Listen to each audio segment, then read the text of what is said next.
Alright, here we are. Alright. So is that the right quest? Yes, I believe that's the right one. Alright, hello everybody. How's everybody doing this fine Sunday? Sunday.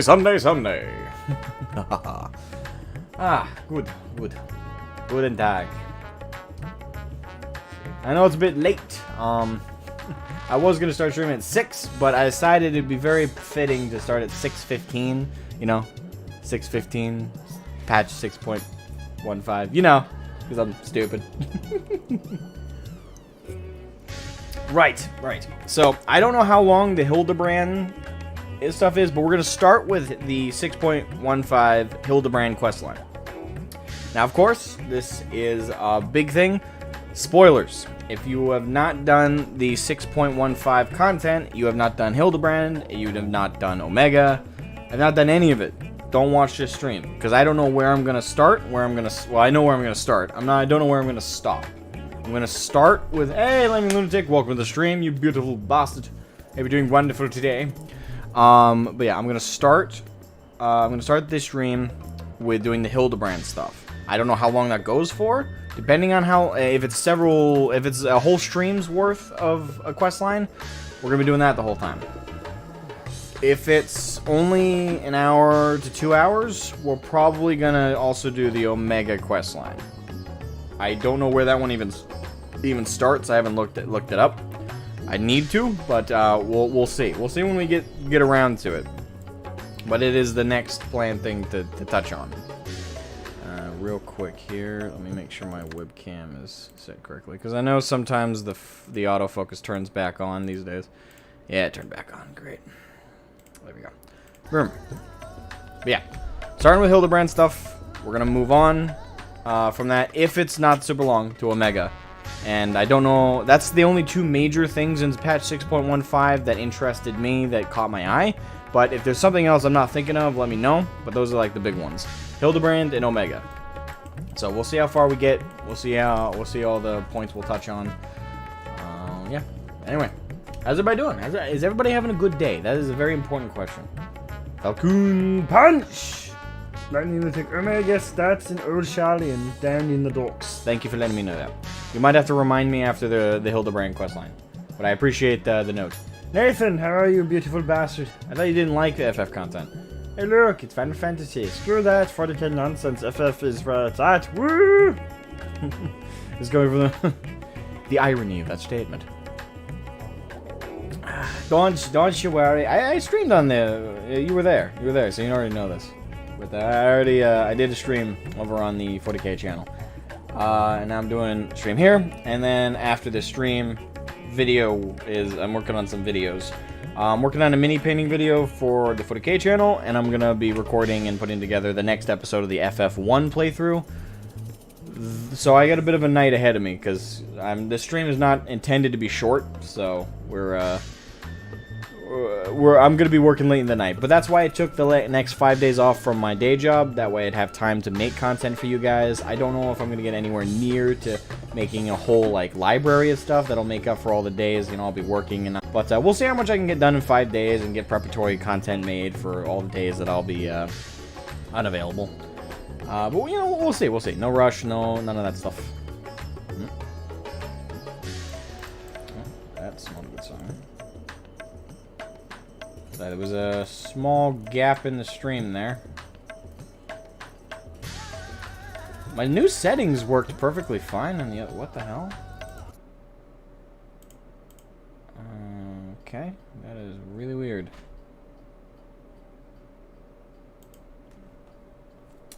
My new settings worked perfectly fine on the main channel. Why are they hiccuping here?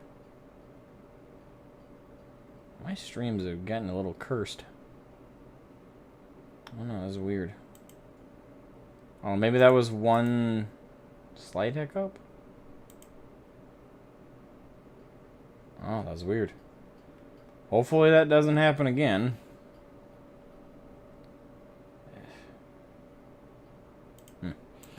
Yeah, these settings worked. I didn't have a single hiccup in the Vermintide stream.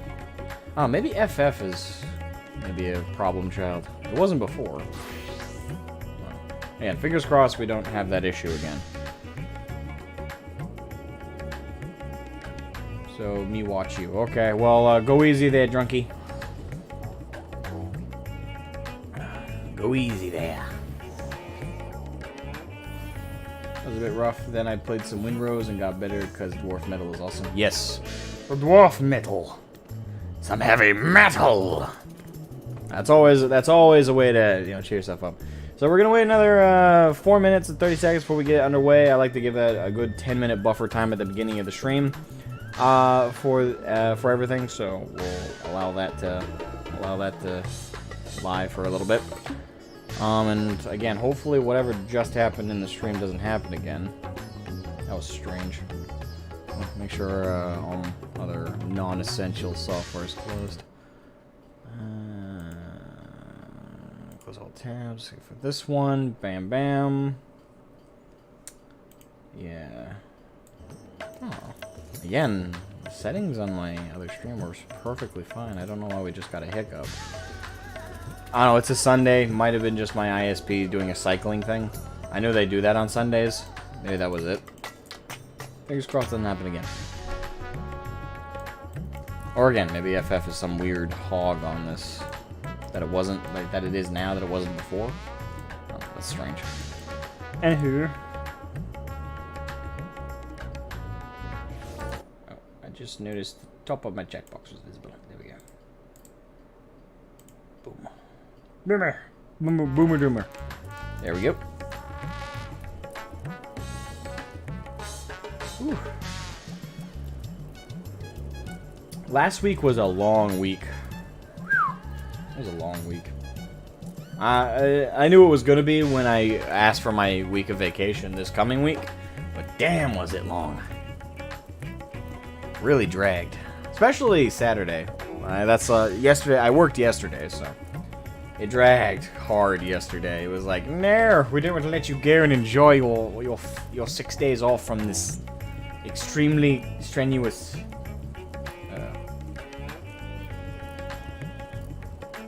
Okay, for a second there, that's good. Anyway, Andrew Zoberg, welcome to the stream, you beautiful person. Hi, Asmogan. Hi, Anders. You doing well? Oh, we're doing fantastic today. Yes, we're going to be getting underway with the Hildibrand questline for Endwalker in just about 2 minutes and 10 seconds. 2 minutes and 10 seconds. So, Wait patiently. yes, I like to give, you know, a few minutes at the beginning of the stream to give time for anybody who might be interested in the stream who hasn't gotten a notification yet to receive it. So, yeah.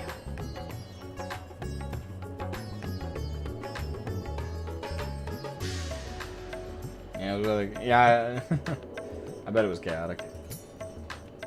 Okay. Renovations always make things kind of chaotic.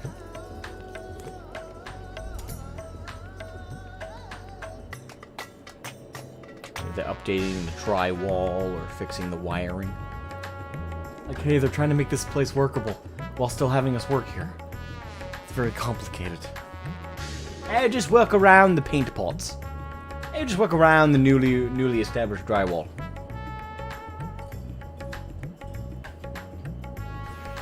I guess I'm envisioning a very thorough renovation.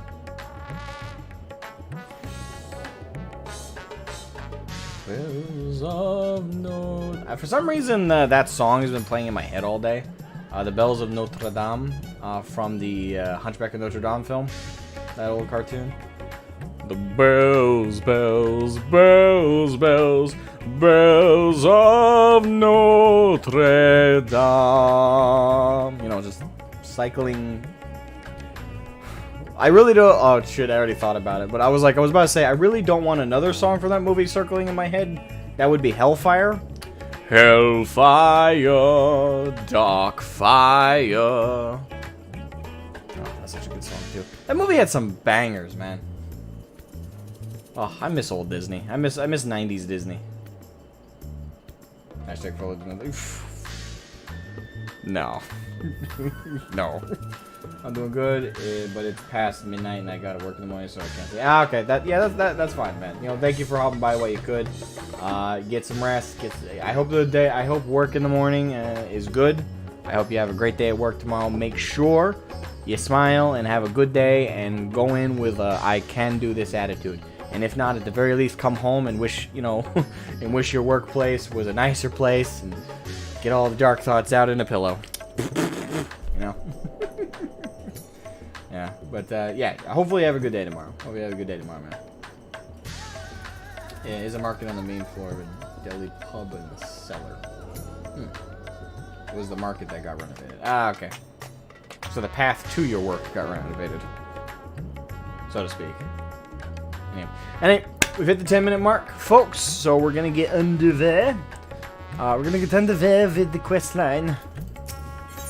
Excitable youth. The sleeping gentleman. The pungent, okay, interesting descriptor. The pungent Lalafell can scarcely conceal his excitement. Actually, I just thought about this. I don't know if this will hurt the stream at all, but I'm gonna simultaneously record this. So, for a stream clip. Cause videos do incredible. I don't know, because the whole stream is gonna be basically this, so. If it was like one part of the stream. Nah, I won't. Let's get underway. Let's get underway. Let's do this. Make sure my headphones are on. Wait, I know you. We met in Kugane. You're that stone cold killer I asked to look after the love of my life. Oh, it's him! It's the stalker! What's that look for? Surely you haven't forgotten me. You and me, we had a moment, a connection. Not like the one I got with her, of course. But I know I left an impression. Yes! Thank you! Thank you, dialogue writers! The creepy little bastard who smells like cheese and followed Nashu to Kugane after stalking her for over 5 years. Frankly, considering how many blows to the head I've taken, I'm lucky I haven't forgot my own name. Oh, that's great. Oh. We're already starting off hitting on all cylinders, let me tell you. Alright. Alright. The creepy little boss who smells like cheese and follow Nashu. Yeah, that one. Oh, God. Thank you, dialogue writers. I appreciate you so much. Hey! There's nothing creepy about my love. It's pure... Hold on. I gotta do this voice. There's nothing creepy about my love. It's as pure as the pristine waters of forest stream. Fair point about the sea sink, though. But enough about me. This is about Miss Lassou. Ever since she got sucked into that weird portal back east, I've been scouring the world for any sign of her. I was this close to giving up, but then, huzzah! I found her here at Radzatan. Normally, I'd be happy to get back to playing the silent, invisible guardian, but she seems pretty distressed by the plight of her inspector friend. He's there too, but laid up and showing no signs of waking up anytime soon. My Nasur has been fastening all sorts of medicines in hopes of rousing him, but to no avail. I mean, I couldn't care less if he kicked the bucket, but I hate seeing her like this. She's liable to work herself to death. So, what say you? Will you deliver my dearest Laslu from her plight? You'll find her over the hot crucible, no doubt slaving over Alembic. And with that, I'll get back to cheering her from the shadows. You too, I guess. Now go quickly. Save my beloved. Alright, so the Redditor has now given us a quest line. Let's go. Tally-ho!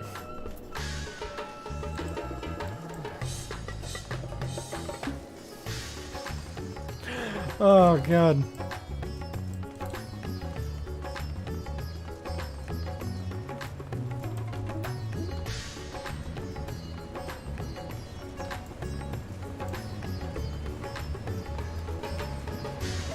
Keep a hawk's eye out for this little creeper. He's a weird one. No, really. He stalked a woman for 5 years. I suppose that's amateur numbers compared to some stalkers online, so... And That should do it. Now to take this medicine and... Hello, Nashu. Hello, Nashu. Core! Shroud! It feels like it's been forever, though definitely less than a year, I'm sure. What brings you to rides at Han? Enjoying a spot of adventuring? Or perhaps... Then you've heard! It's true. Inspector Hildibrand's gone into hibernation. Again. And... Oh, wait. You're giving me that look. That one that screams, what about the whole weird portal business? Alright, since you silently asked... So, back on the Ruby Sea, remember how Greg got doused with dew prism and was forced to whisk us all far away? Nashu, heart. Are you the stalker? In disguise. How that strange rift then opened up, which the inspector then got sucked up into, and how I followed him in after that.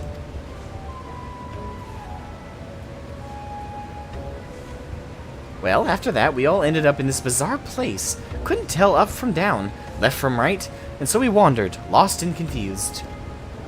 Fortunately, Greg came to his senses and explained that we were in some expectorial rift, and then used the same trick to bring us home.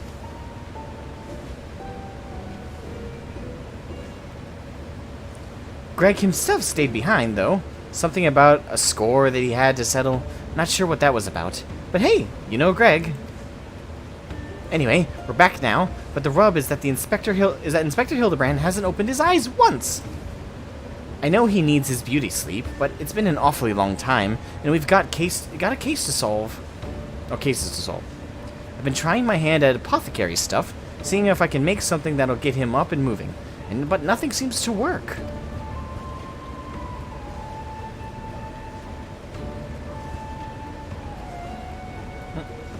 But I think we're making progress. Me and Mr. Chupacabra from the Shakshuka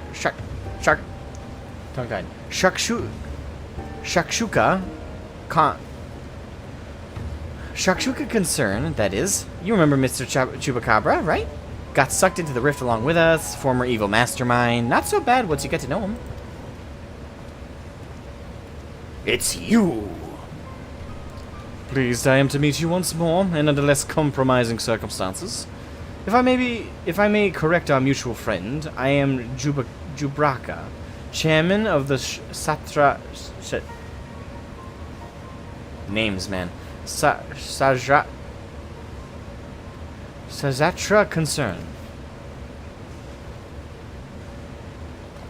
Your distrustful and somewhat bloodthirsty glare is not unwarranted, but in my defense, who among us has not contemplated enslaving the rich and powerful to bend the world to their whim? Ha, ha, ahem.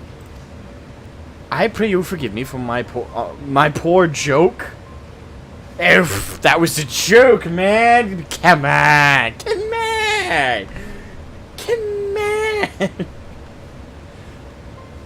Man, fucking enslaved Godbird of all people. And allow me to assure you that after wandering the interdimensional rift for the sisters only know how long, I am a changed man. Naturally, I understand the words alone will not suffice to absolve me of my sins.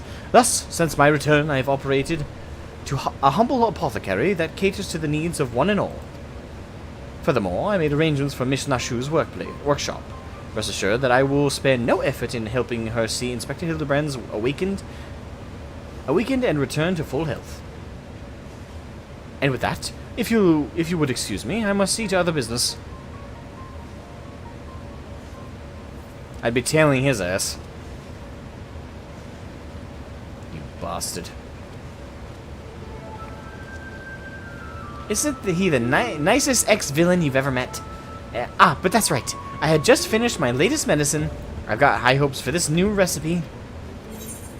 I suppose I ought to get a look at the Mandeville man himself. My medicine might do us any good. I suppose I ought to check him out. By all means, the inspector is resting in a room up in Kama.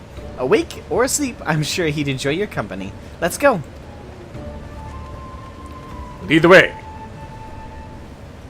Lead the way, oh cat lady. She's a nice person.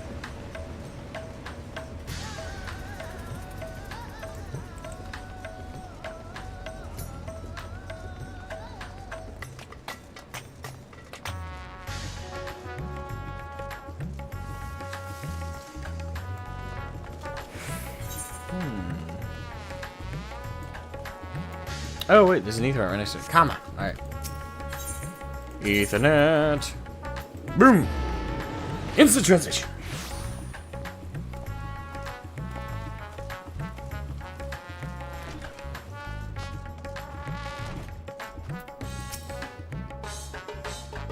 Isn't this room nice? Mr. Chupacabra's taking care of everything, even paid the rent in full! Ah, but I'm distracting you, aren't I? You need to concentrate while you examine the inspector, yes? Indeed I do. Bit of a ditz, but super nice. Hey! Sometimes that's the greatest person of all. Bit ditzy, but super nice. Okay, it's a mini game. Okay. I have to examine him.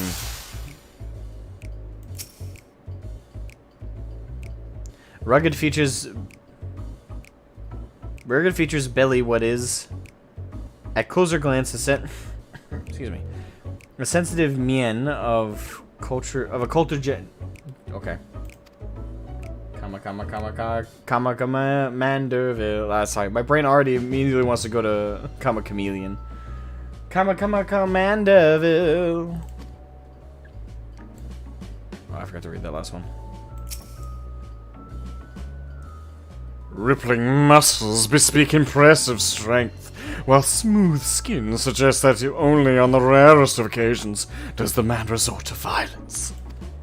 Troubling, his limbs are stiff and cool to the touch, as if the blood runs cold in his veins. Alright. His legs, okay. The exquisite buckles of the stylish footwear are a design unique to House Mandeville. These shoes would almost certainly fetch a small fortune in the markets.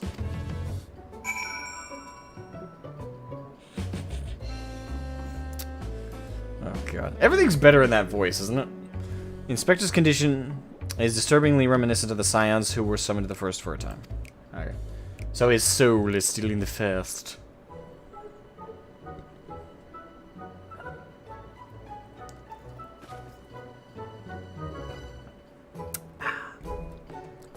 Oh, finished already? Any theories as to what's wrong with the inspector? Well, he's a soulless husk, which is less than ideal. I suspect he may have been summoned to another reflection. I kind of want to see her response to that first one. Well, he's a soulless husk, which is less than ideal. Oh, God. I see. I mean, I don't, but what's that? That's what you're supposed to say at times like these. I know that much. How do we wake him up? Well, your explosive technique unfortunately won't work this time. Return his soul to his body? But where did it go? And what is it doing there? Probably went to the first to become the Gentleman of Darkness, as you do. I think it's gone to another world wholly unlike ours, but still slightly like ours. A whole world of contrast. First one. Probably went to the first to become a Gentleman of Darkness. I see. Right. So, can you go there? Great! In that case, I'll leave the soul searching to you. I'm sure it goes without saying, but once you've arrived in this otherworldly world, look for a place that smells of mystery and intrigue, and chat with people there. That's standard Agent of Inquiry protocol. Indeed. Oh, and since this is Inspector Hildibrand we're talking about, don't be surprised if you find him asleep or having forgotten a thing or two. Indeed. But, not to worry, I've prepared my traditional medicine just in case. Don't hesitate to use it, and with that, do take care out there.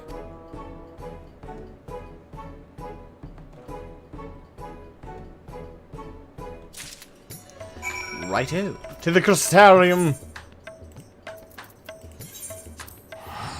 Teleportation.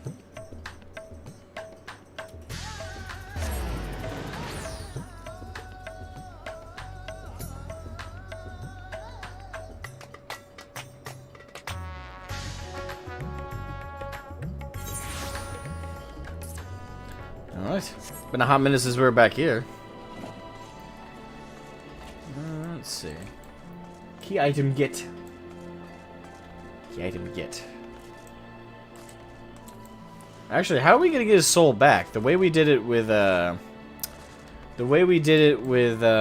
Graha and the others was using Graha's blood and those little crystal things. Can you check my key items? Okay. Ether Compress, Wondrous Tales, Nashu's Delight. A potent explosive whipped up by Nashu with the power to jog one's memories. Oh dear lord. Well, in absence of Nashu, we must indeed fill her role. Lights it on. Yoink.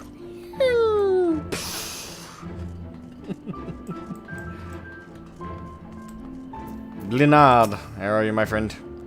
Welcome back, friend. I'd offer you a pint, but my barman sense tells me that's not why you're here.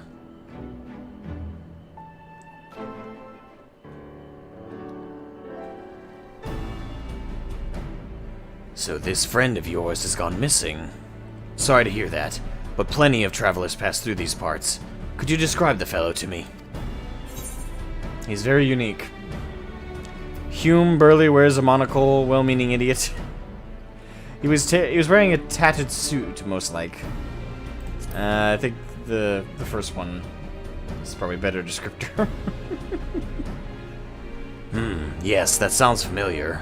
Mind you, I didn't see him myself, but I do believe one of our bounty hunters spied such a man when you were all battling that horde of spectral warriors. Gyat, come here a moment. There's someone who wants to speak with you. That's so. Make it quick. You should go and check yourself. If it ain't Shroud. It's good to see Gyat again. Oh, the fields. What brings you back to our neck of the woods? Now that you mention it, I did see someone like that. But they're on the battlefield after you ran off to do more hero work. At first, I thought he was going to attack me like the rest of the spirits what's-its. But no, he just stood there, striking a pose, trying to scare or seduce me. Damned if I could tell. Still, he was glowing and I wasn't about to take any chances, so I said, "Hey, piss off, ghost," and sent him packing. Good job, Gyat. Head pats. Did he die, you ask? To which I say, what am I, a I always fuck this up. Chirujan? A Karujan? I go Karujan. I would say Chirujan, but I think it's Karujan. Also, I've kept my mug waiting long enough. Good luck. Good talk. I'm not keeping my accent. I'm trying to stay, kind of be Irish-ish, but I'm fucking it up. Could it be the Warrior of Darkness? Oh, holy shit. I didn't think we'd ever see them again. I'll be damned. Former town guard turned adventurers. That is them, right? I'm not mistaken. I think so, right? I thought that was your voice, but was convinced my ears were playing tricks on me. It's good to see you again. Didn't mean to eavesdrop, but we overheard you discussing the renegade poser. We've been searching for him for some time now. There have been sightings in Lakeland, you see. Vanard and I have been tasked with getting to the bottom of it. We've little in the way of useful information, though. All we know is that he appears without warning and strikes a disturbing pose. He's not caused any harm. If you discount the shock of a strange man just... This word, man. gesticulating in your general direction, that is. Nevertheless, we were worried his behavior might escalate. Have you been tasked with apprehending the miscreant as well? Not quite, Vinod. Shroud's come back to track down a missing friend. Your miscreant, I regret to say, might be my friend. I wouldn't call him a friend, per se. Hey, cool it, bro. Cool it, bro. That's a little far. Nah. After all we've been through together, I can't say he's not my friend. No miscreant, I might say, might be my friend. If the man you're looking for might be the one and the same, then why not work together? Between the three of you, you're bound to have better luck. It would be my honor, and a great help. We were just about to leave to gather testimony, as it happens.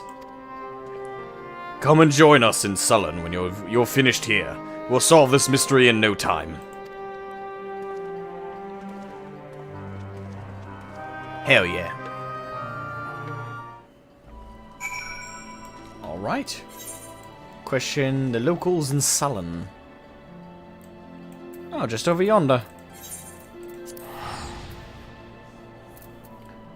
To my steed. Oh.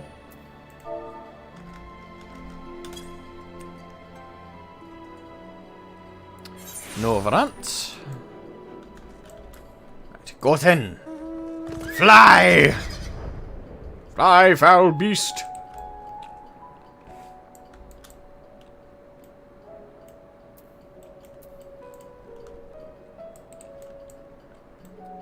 Alright. Oh, man. It's been a hot minute since we were here.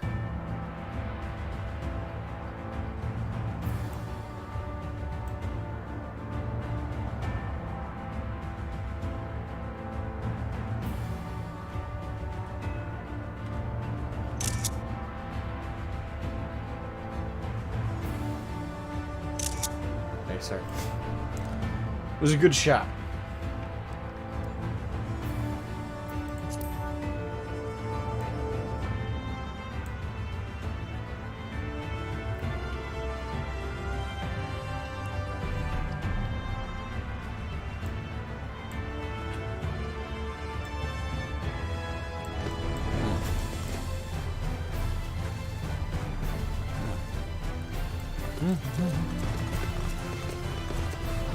Okay. Hello, Sullen villager.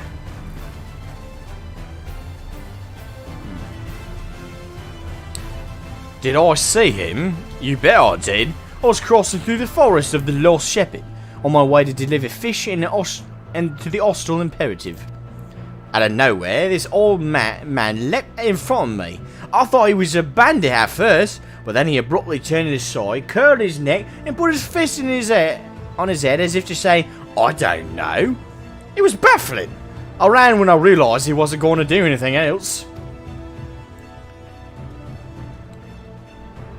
Oh boy. Dad fort.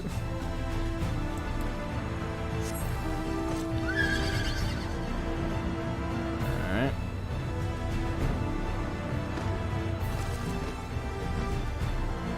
There we are, Southern woman. Why, yes, I saw someone like that when I was out picking mushrooms in the forest. He even spoke to me.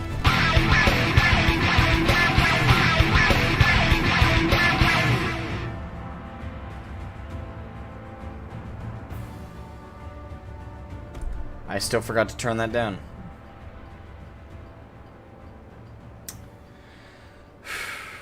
Oh.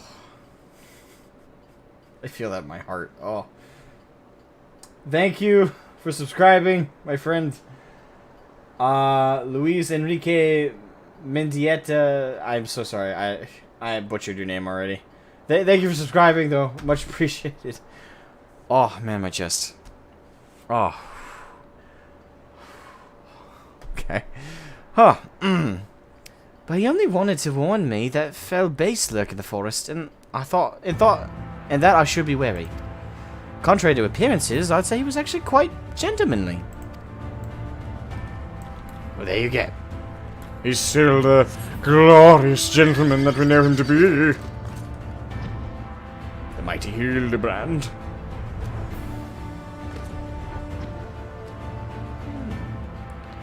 So we're looking for another person who may have seen him. Oh, there it is. Sullen Elder. Oh, that fellow. I saw him the other day on my way home from Claremont. I'd enjoyed one too many libations after my bath, and ended up wandering off into the forest. Before I knew it, the sun was dripping low and the sky turning dark, and I was beginning to wonder if I'd make it home. Then I felt a gentle tug on my arm. And then, would you believe it? This old-looking man led me out of the forest and set me back on the road. I thanked him profusely, but he said nothing in reply. Just stuck in this pose and walked off. That certainly sounds like our man. Not the not talking part though is certainly out of character.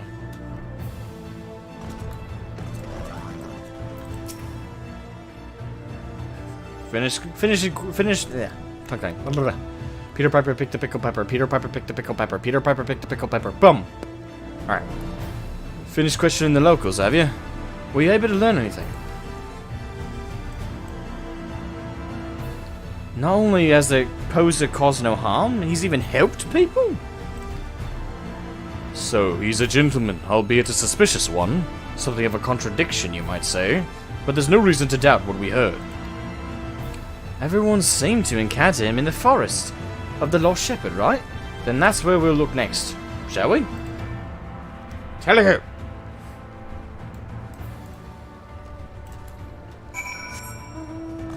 Fly, my steed! Off to Hildibrand!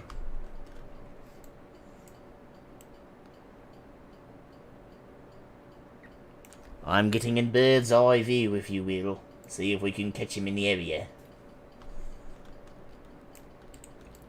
So, out of curiosity, is all of the Hildibrand stuff released, or is it coming out in like in chunks? Do we know?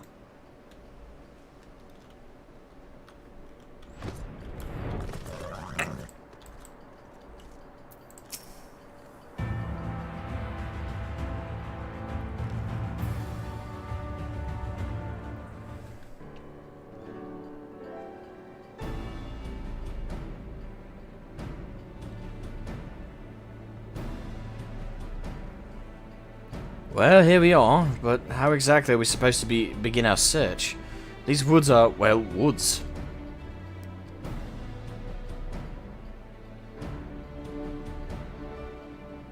This one's just the first bit? Ah, okay.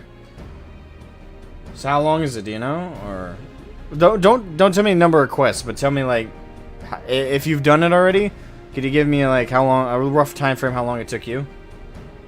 I'm just curious because I have no frame of reference. Every other Hildibrand questline I played the whole thing, so, and that usually took like 6-7 hours. With me ranting and playing up the characters, of course. Got a plan, do you? Far be it from me to doubt the Warrior of Darkness. Show us what you've got in mind, and we'll back you up with the best of our ability.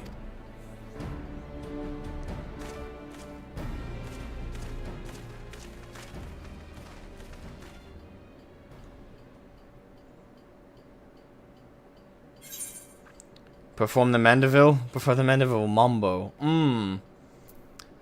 Mandeville. The traditional Mandeville. Oh, look at my glorious muscles. Yoris, come, Hildibrand. Be summoned by the Mandeville Man.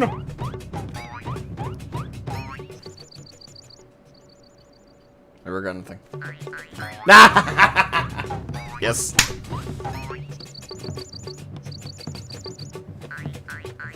Be summoned by my luxurious muscles.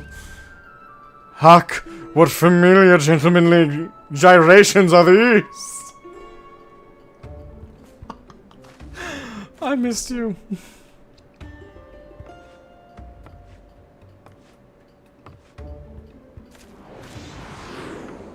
There he be.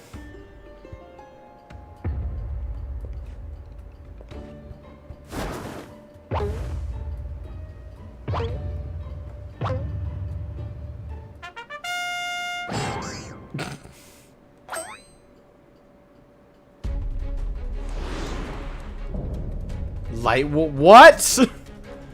The forgiven. Was not expecting this.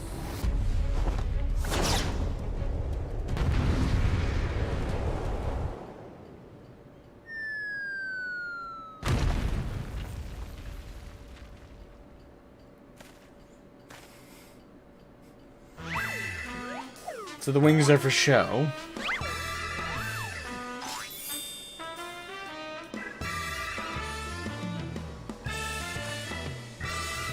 On your guard, it's a sin eater. No, what? No, wait, that's no sin eater.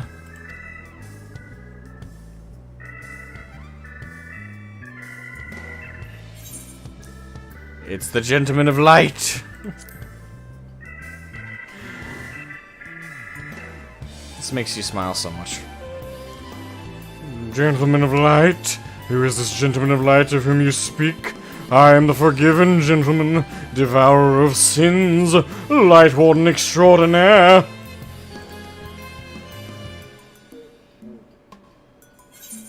You're not a sin eater. You're Hildibrand, the Gentleman Inspector. You might occasionally moonlight as a zombie overlord, but trust me, you're a Gentleman Inspector.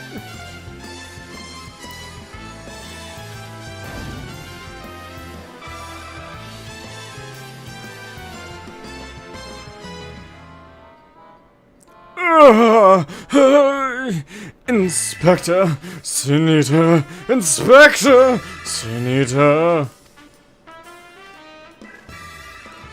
You're acquainted with this, gentleman? You could say that.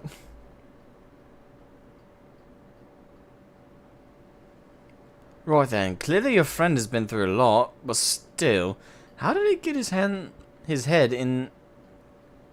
How did it get in his head? He's a sin eater.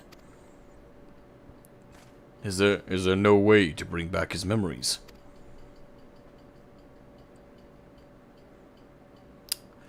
Old-fashioned violence. Yeah, roll it up. Channel our inner Nashu.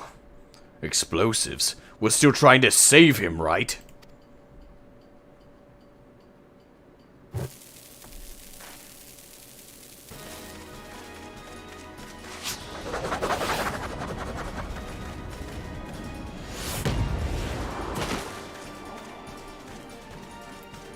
We're playing volleyball now with the bomb.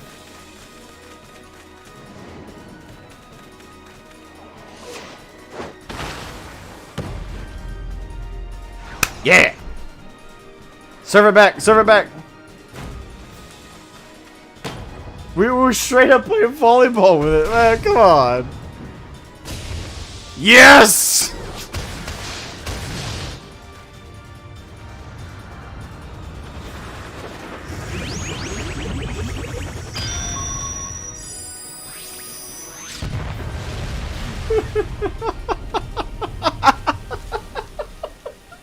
Yes! Thank you! Oh, we blew the Sin Eater out of him. Okay, why? We've killed him! Say, nah, bruh. It's a Tuesday.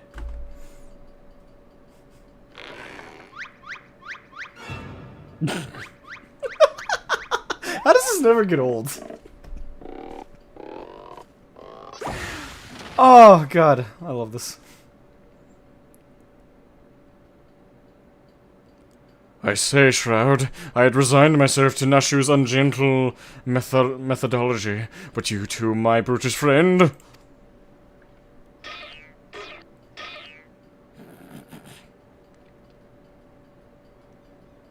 But never mind that. I do not recall the world being quite so purple.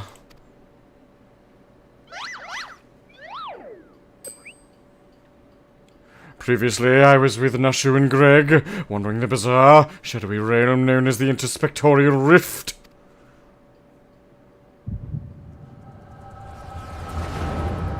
Oh, that's right. I forgot they got gifted the Echo. We can see it.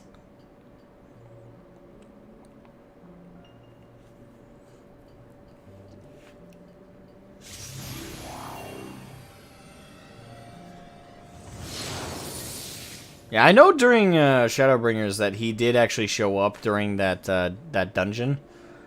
Where am I? Who am I?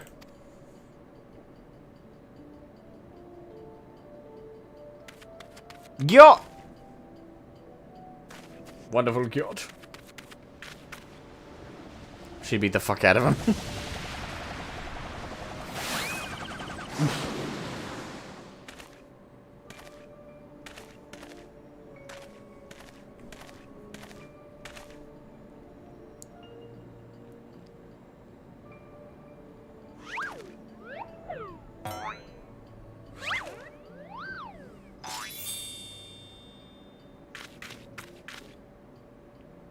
That's sickening, like, that aggressive posturing. I know what you are. You're one of them, ain't you?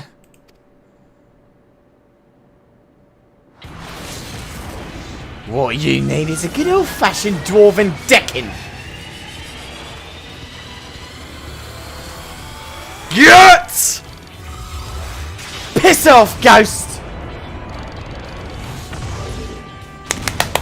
Yes!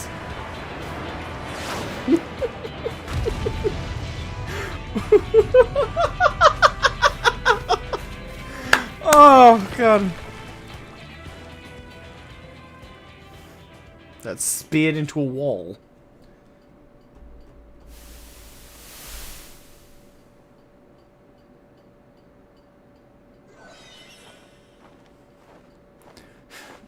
She power fisted his ass into the wall. It's great. Oh, sending. Oh, okay. That creepy thing got him.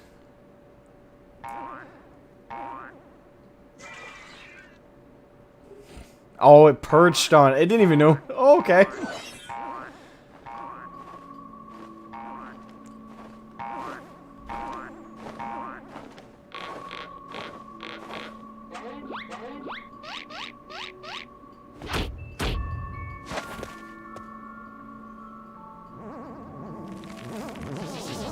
Yes, thank you for focusing on his ass.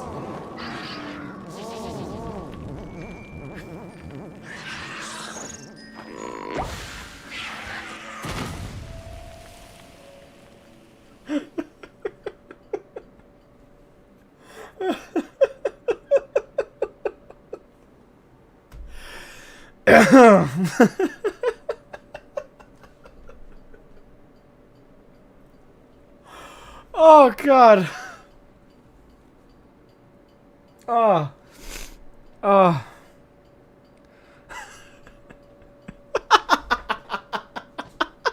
He twerked his ass out of the fucking hole. Oh. Run for your lives! It's a Sin Eater!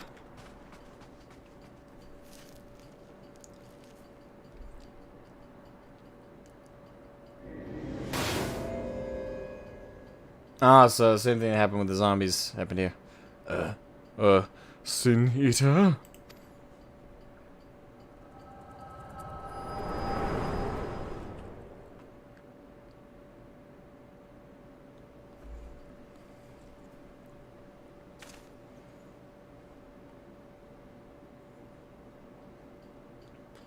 I'll be damned. I saw a vision of the man's past.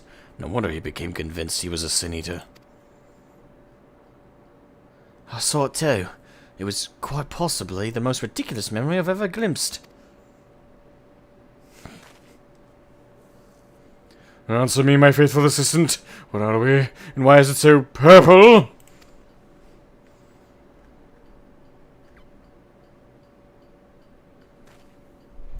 The first? The first what? Are you telling me we've somehow traveled to an entirely different world? Indeed I do. Good gods, to think that I have transcended the very boundaries of time and space! But no worry not, my adorning fans. Hildibrand, agent of inquiry and inspector extraordinaire, will return to you forthwith!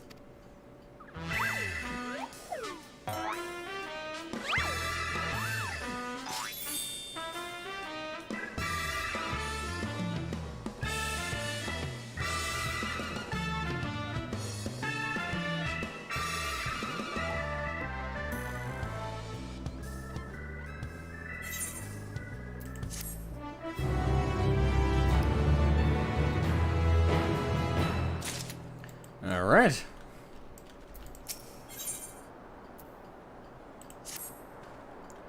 Well, I've enjoyed what time I've spent in this far-flung first that I can remember. We should be getting back to our own world soon.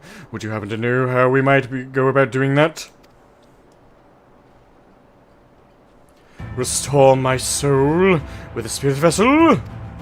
Say no more. Your cursory description was more than enough for me to grasp the concept completely.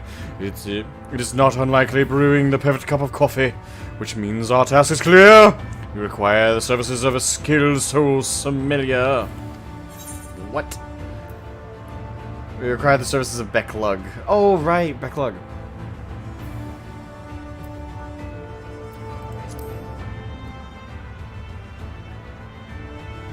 Splendid! I see that even in this world you'll rub shoulders with the cream.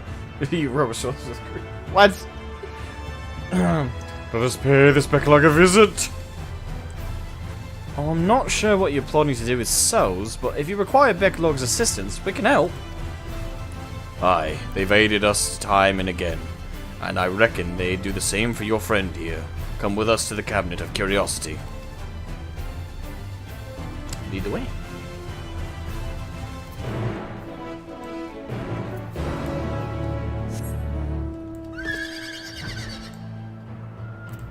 Here's the Crystarium. Instant transmission.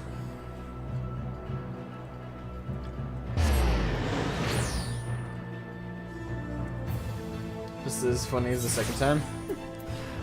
It's comedy gold. I'm not gonna lie, Hildibrand's quest lines are just. It's like such a it's like such a fine. Actually, I won't use fine wine because it's not. The MSQ is like fine wine, right? It's like it's this beautiful, richly preserved, well curated drink.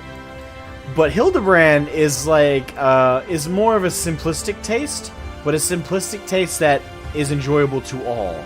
One does not need advanced caliber of taste buds or a connoisseur of perfected artistry. No, Hildibrand is for those who simply enjoy. He is the chocolate milkshake to the fine wine that is the MSQ.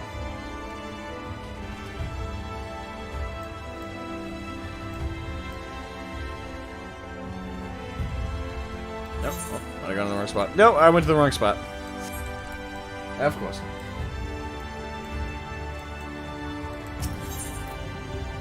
Boom.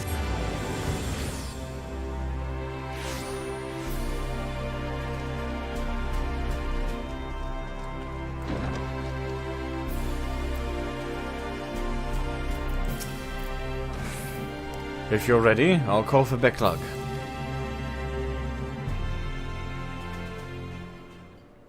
Blasted monk. You play Dark Knight, don't you?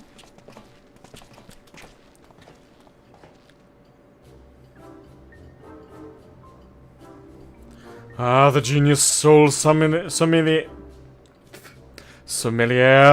You come highly recommended by Shroud. And what an adorable little puppy you have. I still don't see the dog in that. Why does everyone keep saying? So what? Puppy? I beg your pardon, but there seems to be some confusion. Puppy? Who is this imbecile Shroud? Actually, didn't Becklug talk like... I have half a mind to make him dig a hole, so I can throw him in it. Huff! But I presume he is a friend of yours, and one to need no less?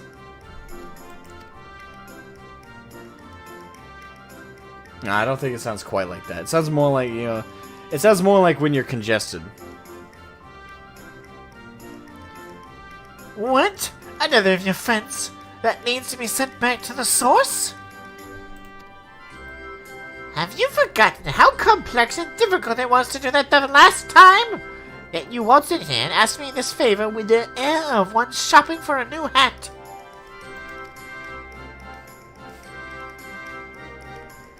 His case is no different from the others, at least. He is present only in soul, as they were. We'll need another spirit vessel, of course. You don't happen to have one on you already, do you? Unfortunately, no.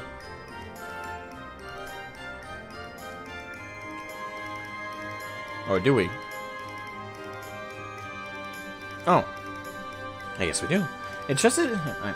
Entrusted to you by the Crystal Exarch, you say? If only he knew how you were using it. Fortunately, I have a porksy on hand. We've been using it to treat patients at risk of transforming into eaters, but I suppose it's due for a change of pace. There is, however, one concern. In case I didn't make it clear before, the process can place great strain upon one's soul. If he is lacking in resilience, there is a chance he will not survive. And his very essence will be rent asunder. That's a risk I'm willing.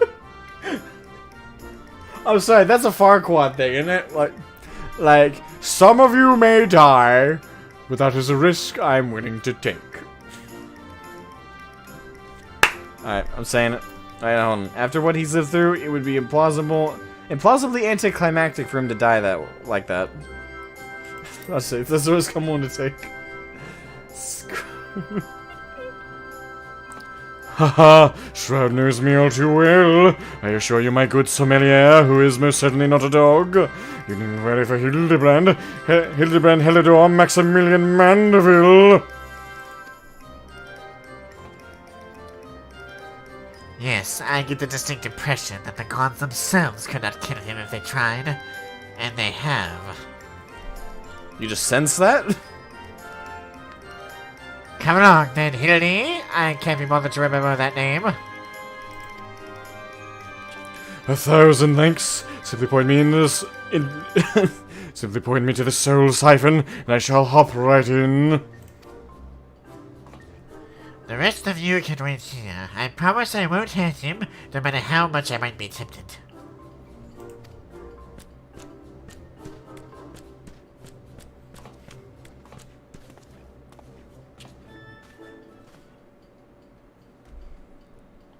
Alright, you're gonna shove his ass inside of a...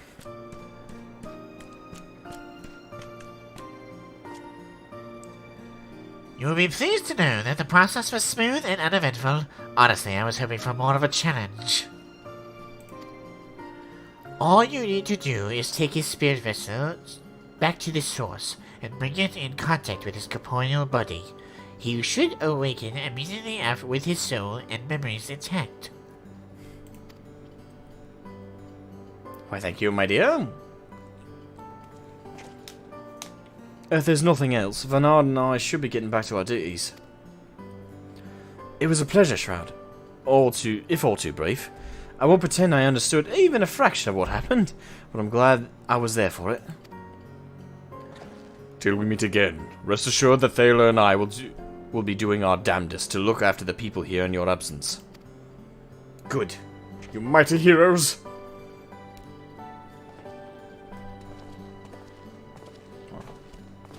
I don't know, whatever suit you want to go with.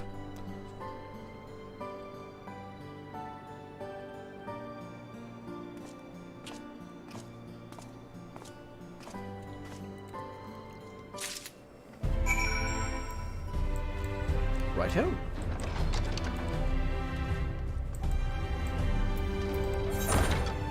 To Hildibrand. That was a very short stint in the first, but I'm okay with it. So for reunion.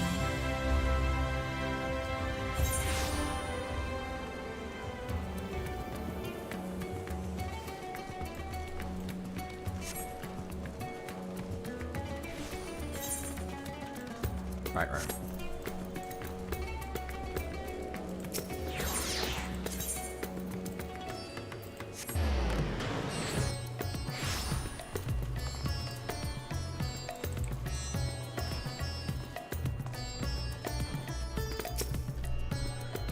You're back! And not a moment too soon. We have an emergency on our hands.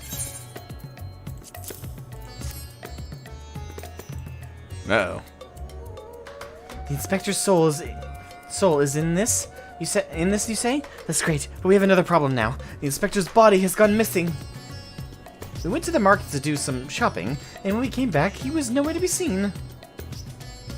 I double-checked every door was locked before we left, but there's nothing to suggest someone forced their way in. We've got a case on our hands. The case of the evaporating inspector. We must begin our investigation at once. Come on, let's start looking for witnesses. For the room?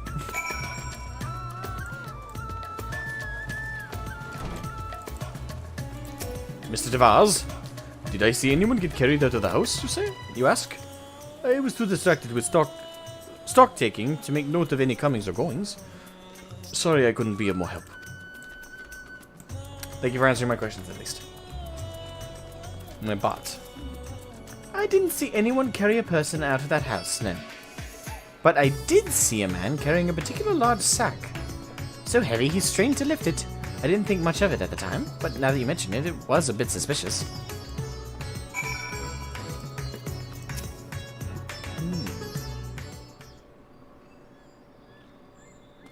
Ah, there you are.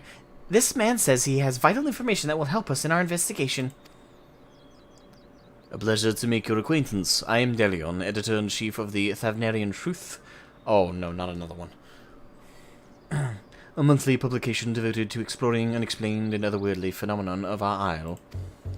Your companion shared with me the news of your friend's disappearance, and I happen to know precisely who is behind the incident, but I fear you may not like the answer, for the kidnapper is not of this star. They come from the heavens, and from beyond the great expanse they descend in curious saucer-shaped airships to study our world. Our society, our buildings, our very bodies. You shudder, no doubt, as you realize of whom I speak. It couldn't be. You protest. Oh, but it could, and it is. Your dear friend, the inspector, has been abducted by aliens.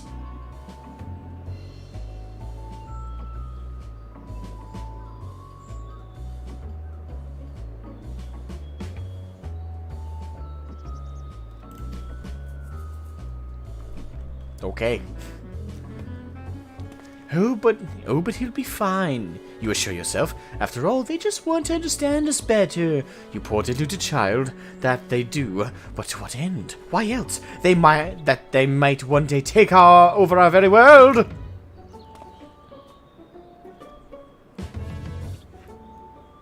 This guy's a little kooky. He'll fit right in on this team. What is worse, they plot to do so with the aid of collaborators, for the Sharlians are in league with our would-be overlords, providing the aliens... I for one welcome our new alien overlords.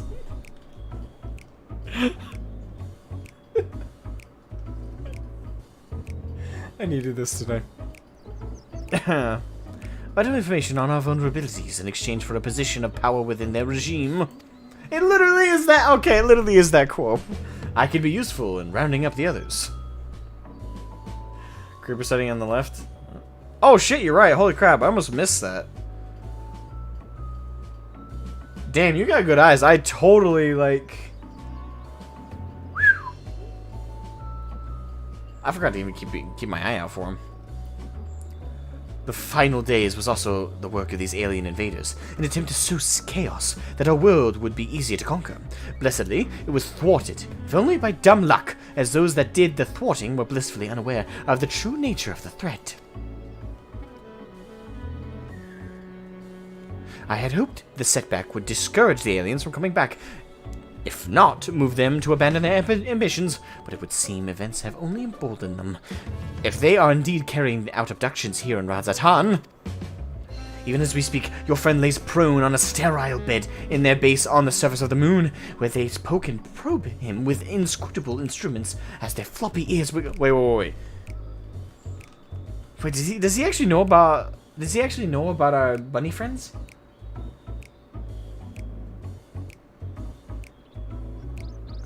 Wait, was he abducted by them? Holy shit. His wiggle in fiendish delight. Ah, but I have said too much. I must continue my investigation in secret. The fate of our world is at stake!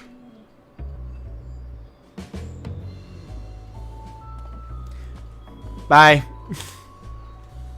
Get therapy. Oh no, that sounded awful. We have to go to the moon and save the inspector at once. I think he has a few materia short of a full meld. Yes. Thank you. I need to use that more. At least he got the floppy ears part right.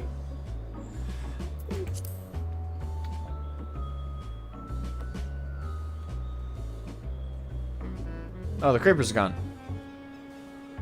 Well, at least he's not in that position anymore. So you don't think the inspector is somewhere getting probed by aliens? But if not them, then who's probing him? A man carrying a suspiciously large sack? That sounds promising. Maybe someone else can tell us more.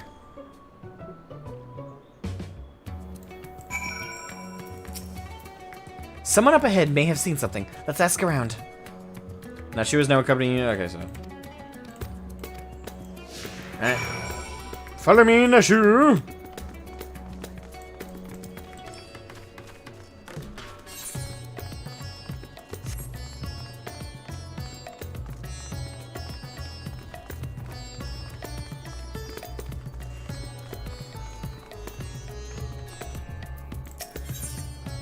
Discuss with... Pariga and his family are the nicest people. They've got such gentle eyes and long snouts. Long snouts, too. Longer than anyone I've ever met in Eosia. Thank you. Okay.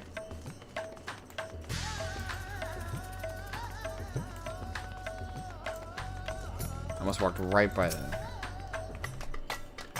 The man with the sack? Indeed, I couldn't help but take note of him as he passed, trying so very hard to be inconspicuous as he was. He descended into Al-Zadal's path that went over the fountain, where he met with merchant, I believe. Such a hefty sack it was.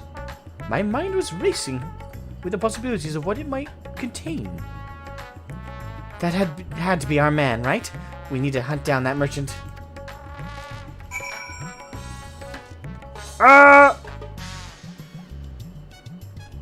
I fly! I fly! Oh, I'll be damned, there's the stalker.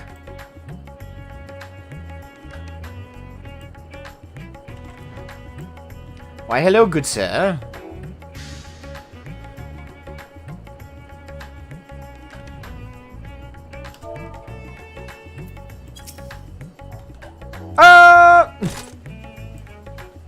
I meant to type something, but that didn't work.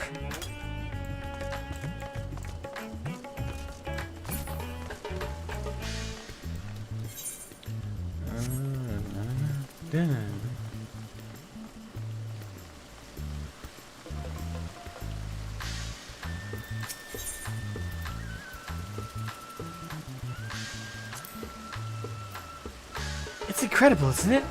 It reminds me of the giant statue of Lord Godbert. Wait, what? What does? Something. Reminds me of the giant statue of Lord Godbert at the Gold Saucer. Once the inspector's back on his feet, we'll have to show him. The fountain? You find that by sheer curiosity and accident? It's kind of creepy the amount of detail the devs took to hide him away stalking her.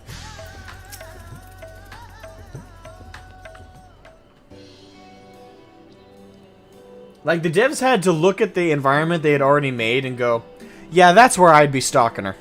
Right there. Yeah. Good hidden position.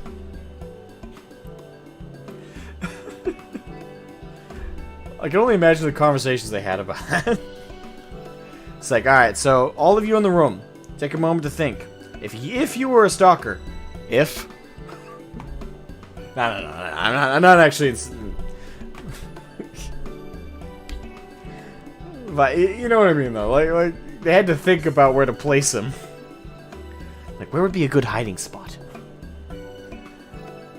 A man with a large sack? Ha! You bet I saw him. In fact, I sold him my chocobo.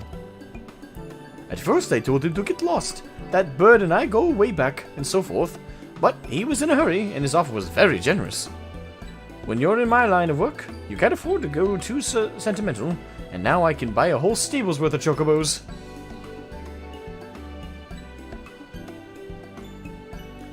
Did he say where he was planning to go next? They didn't even need to. No, they didn't need to do that. He was muttering something about having to get the salt winds welcome in a Saltwind's welcome in a hurry. Probably why he was desperate for a chocobo. It's a long way to go on foot. Never mind the sack. Did you hear that, Shroud? We need to head to Saltwind's welcome right away. Tally-ho. Thank you, good sir.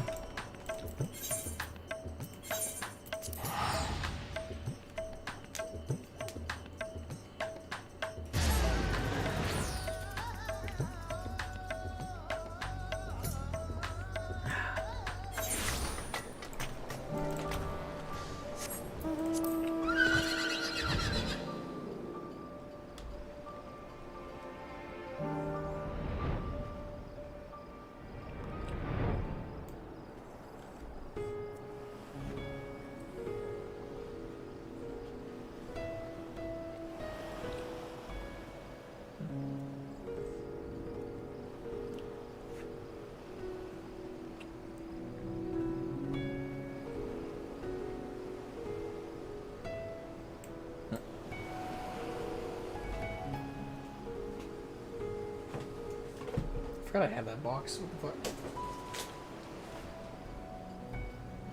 I just noticed it at the corner of my eye. I forgot I placed it there.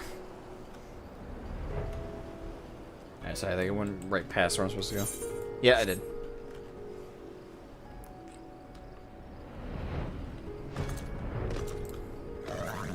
Alright, now Shrew, have you found it? Here we are, which means the mysterious man with the mysterious sack must be near. Keep your eyes peeled.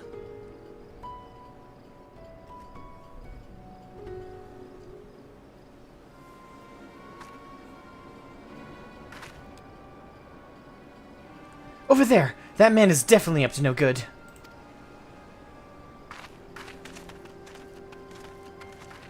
Who?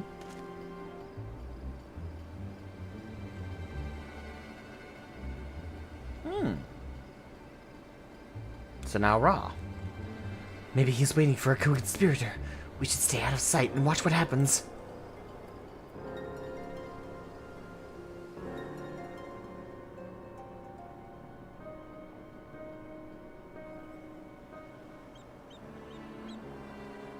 You see there? Oh wow, look at that. That is bright ass blue. Okay.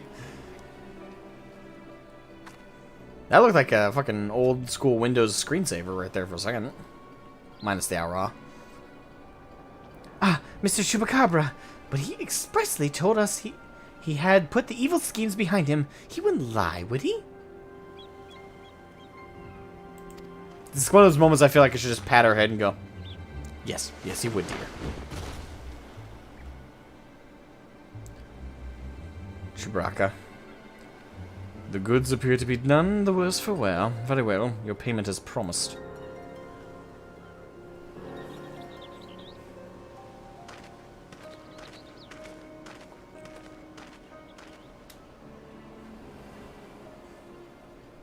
My client will be most pleased.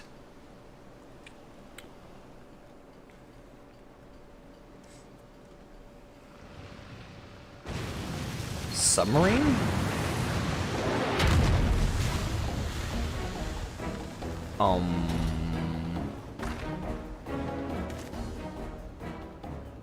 Oh no, is he going to feed the inspector to that giant sea monster?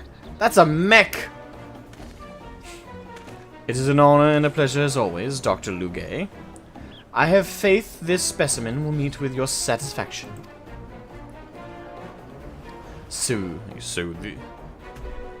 What voice should I do? So this is the one said to be the strongest, most resilient in all the world, you the Mandeville man? None other. He has weathered countless explosions and a multitude of martial abuses, including a devastating suplex I myself did witness. And it is even said he survived a journey to Dalamud itself, and survived the Lesser Moon's fall with nary a scratch. Luigi. Most fortunately for us, he has fallen into a coma from which I am assured he will never awake. You are free to do with his body as you please.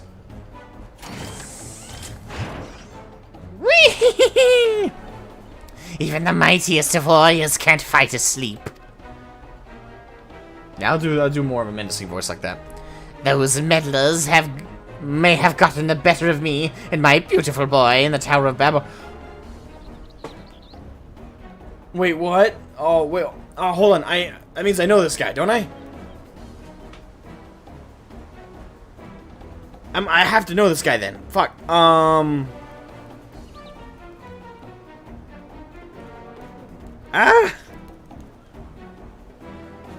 Okay, I'm not.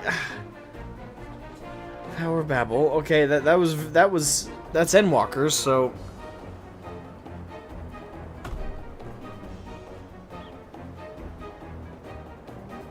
I'm drawing a blank. Fuck.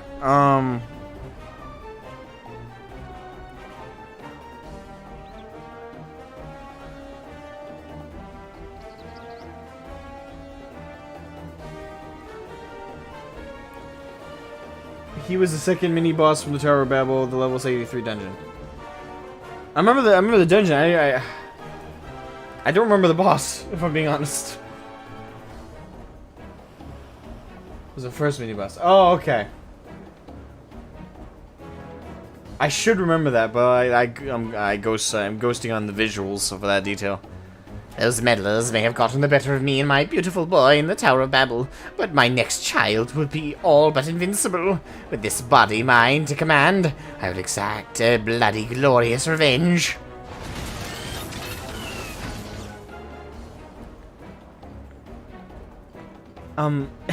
Forgive my boldness, Dr. Luque, but when might I expect the rest of my payment? I have debts that must be repaid. Worry not. With the Talafaroi gone for good, the vast fortune of House Brutus is entirely at my disposal. I shall shower you with wealth, my loyal minion. Ah, and gladly shall I accept the spoils, Doctor, and resolve never to renounce my wicked ways, for surely this time I will suffer no comeuppance. And you're 2 days from retirement, as we all know. Zarothe, welcome to the stream. You beautiful bastard.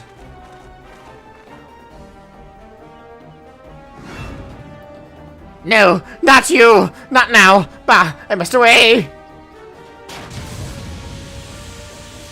He's farting gas. Oh shit, he got him.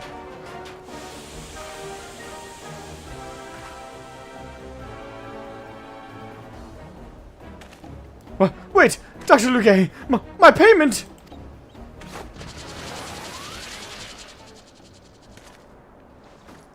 Wake up, Inspector!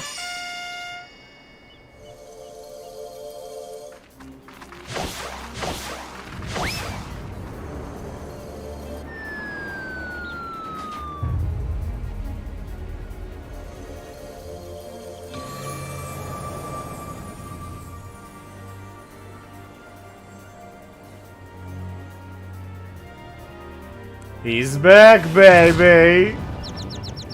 Oh. Shit. Could it be? The world's no longer purple!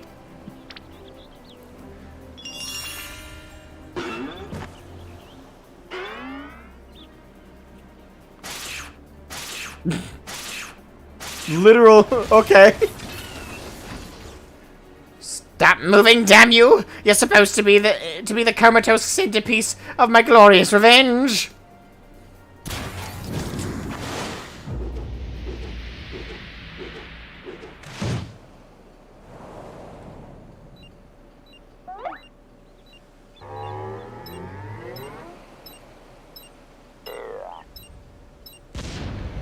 Uh-oh. Hildibrand's blasting off again.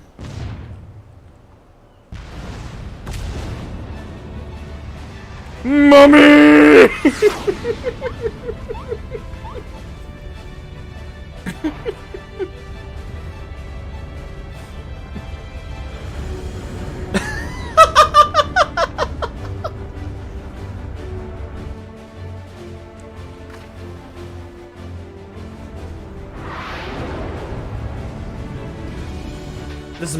This man has survived so much. Oh boy. Not again!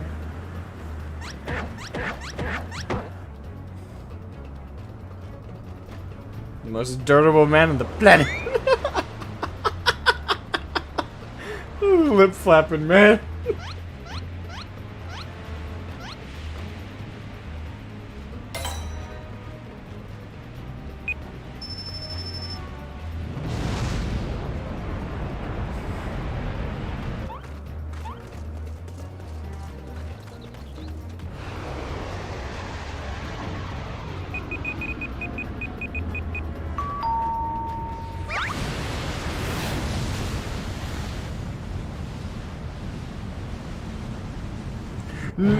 No!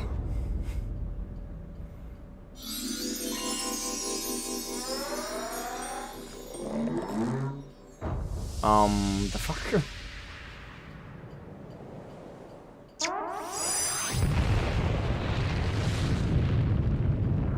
Well, shit. Mini nuke.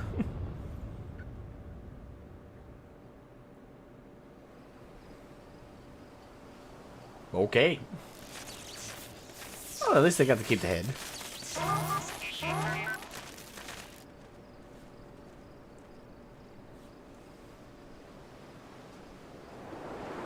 Seagull.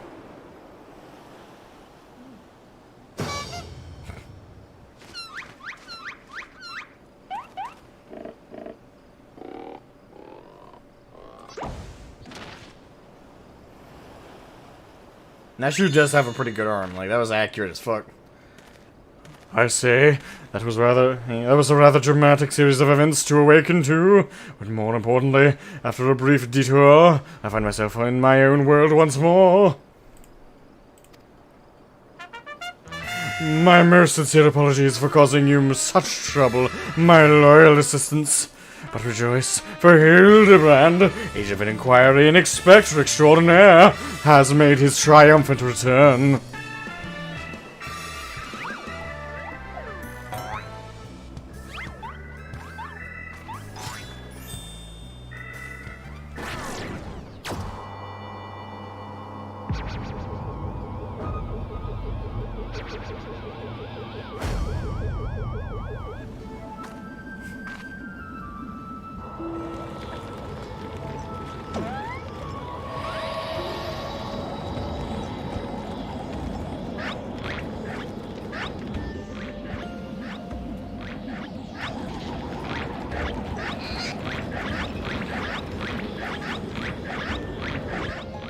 What was the stalker just? I thought I saw a Lalafell just now get yeeted up.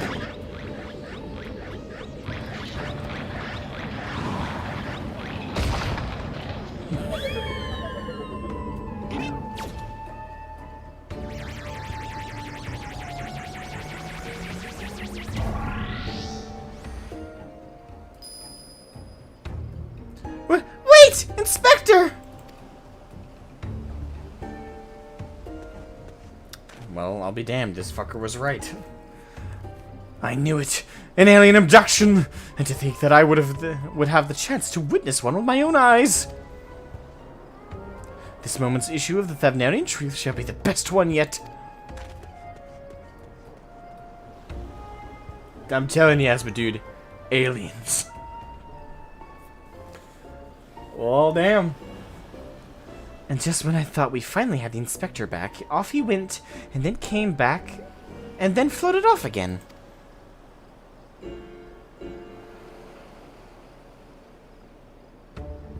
Alright.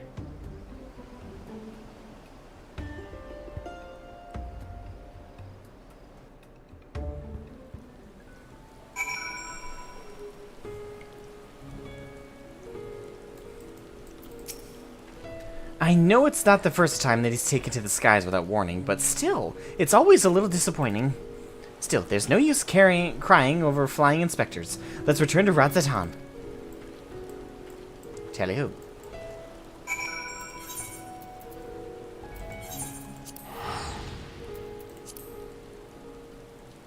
This is very quirky.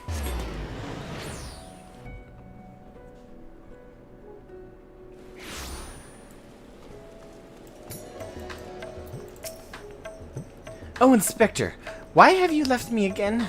And where have you gone? No, this won't do. Get it together, Nashu. There's a case to be solved. Just you wait, Inspector. Your loyal assistant Nashu will solve the mystery of your disappearance. Again! And don't worry, Shroud. As soon as I have a new lead, you'll be the first to know. Till next time!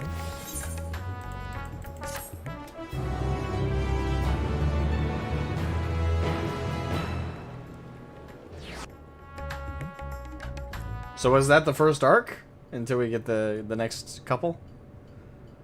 Meanwhile, in Mara Lumitorum. Oh, they did go to the moon.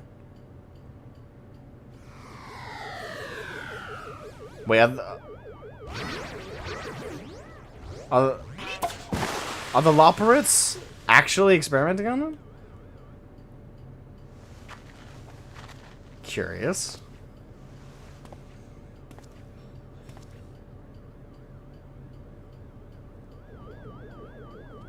So it was completely right. Okay.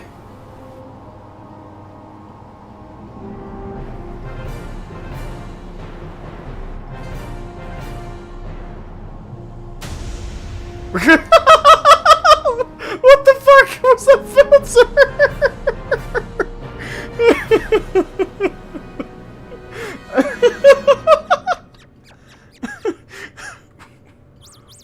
Oh my god, that's fucking adorable. Yeah, I get that face for that one. That was an adorable little alien. What the hell? That fucking filter, dude!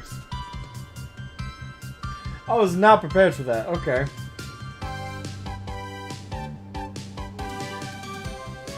With astute mind and explosive panache, he'll find the crime, crack the case in a flash. Dashing debonair, pure gentleman's a flair. Our agent of inquiry, Hildibrand Mandeville. Truth and justice never go. Fuck. See you, Inspector. Yes, we'll see you again soon. And there's the stalker being yeeted away.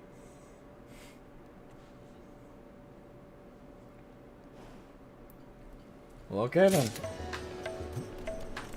This is fun. Ah, now I want more. Do we know what patch? Do we know what patch the next one's gonna be? Or is that like not confirmed yet?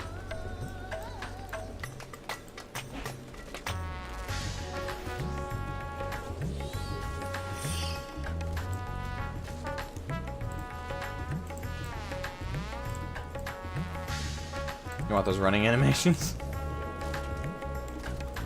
Actually, is there a way to... I don't think they've made that customizable yet, but it'd be neat if we could customize, like, running animations and stuff. Make each player feel a little bit more unique in just how we move. Although, that might be asking a bit much. Anyway, hold on, so...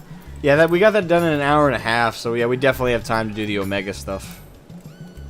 So that's supposed to be in Charlian, right?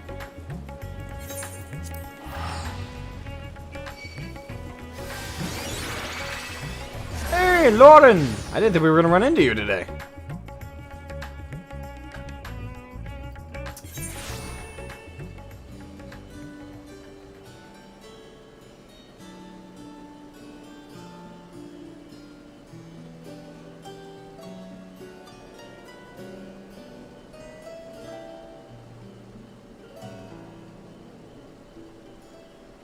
You're more than 6.2? Okay.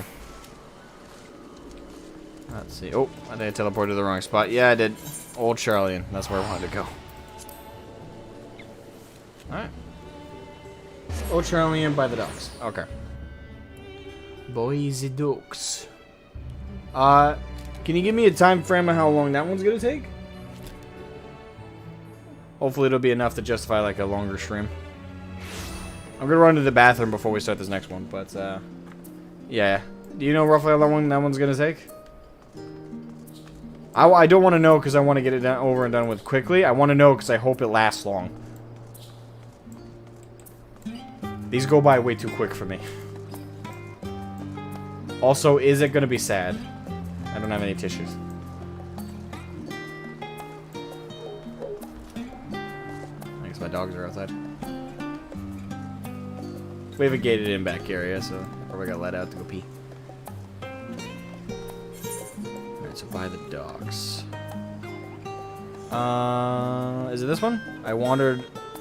No, that's a minstrel thing.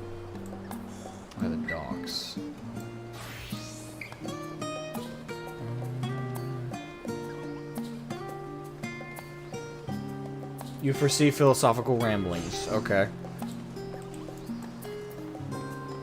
Well, if you see there's ramblings, I'll avoid it, okay? I'm sorry. Lauren hitting me up with the more heals. Respected technician. Heartless hypothesis. Is this it? I don't even... Maybe I should look it up. Omega... Questline 6.515.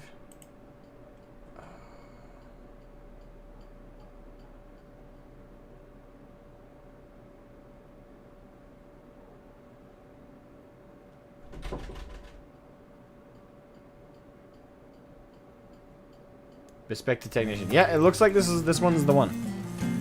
According to this guide. Yeah, that lady. Okay. So before we start this one, I'm gonna run to the bathroom. I shall return shortly. Apologies. I shall return. If anyone else hops into the stream or the chat, just let them know. I'm gonna be just a brief minute. Be right back.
Sorry about that. I have returned.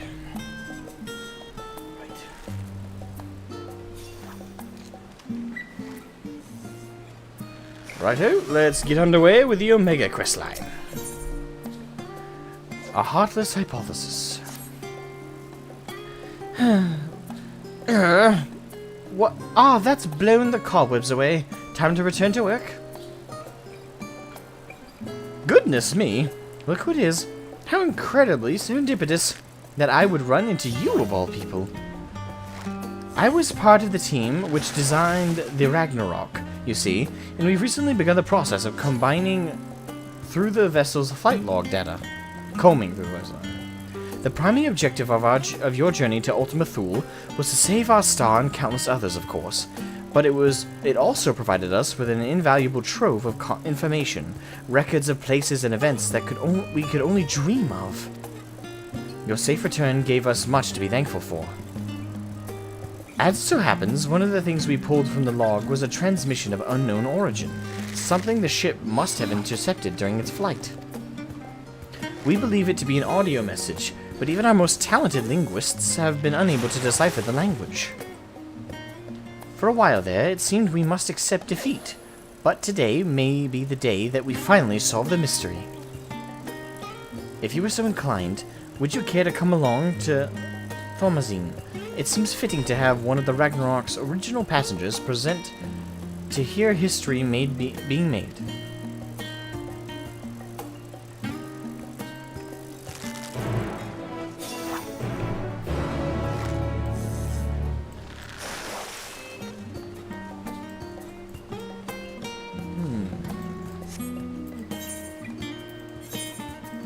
Aporia. Kelly here.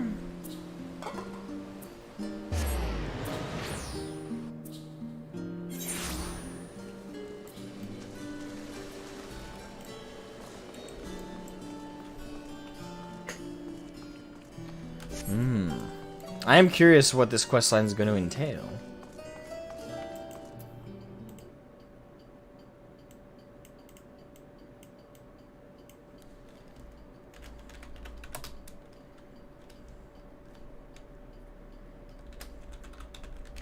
Let me just update the title.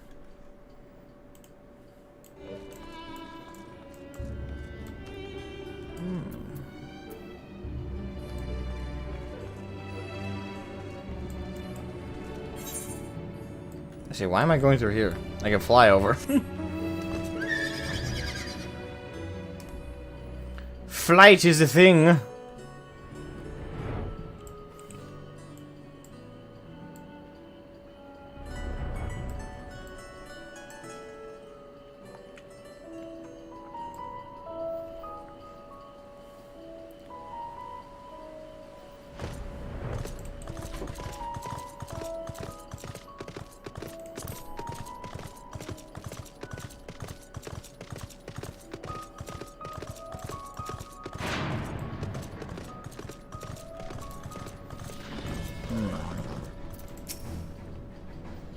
Ah, there you are.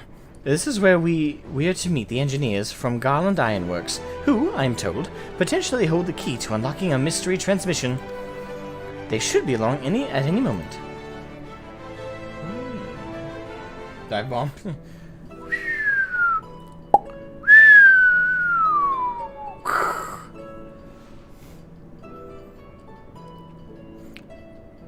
Sorry, we're late. We had some trouble finding the right... Gods, is that you, Shroud? Alright, so it's... Oh, I thought it was gonna be, Sid. No. Oh, it's... Normally Biggs and Wedge are together.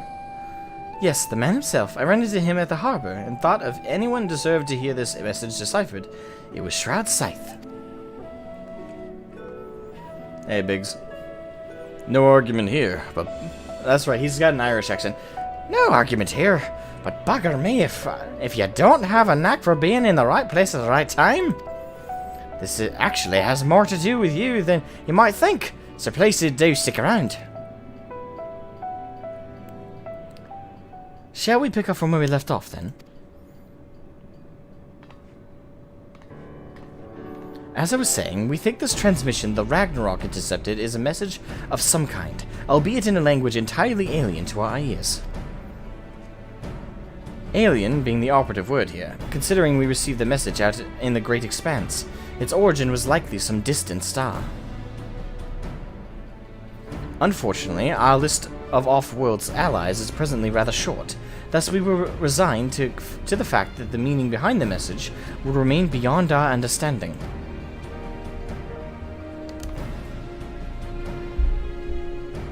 That look, that's kind of menacing. One of my colleagues, however, refused to give up. She remembered the ironworks engineers who had been so helpful in the construction of the Ragnarok, and returned to them for insight into our seemingly impossible problem. Do you know what Wedge said when we heard what was going on? We should have Omega listen to it. I bet it... tongue-tied. Fuck, that fucked me up. Extreme attitude, I'm telling you. Aliens. We should have Omega listen to it. I bet it can tell us what the message means.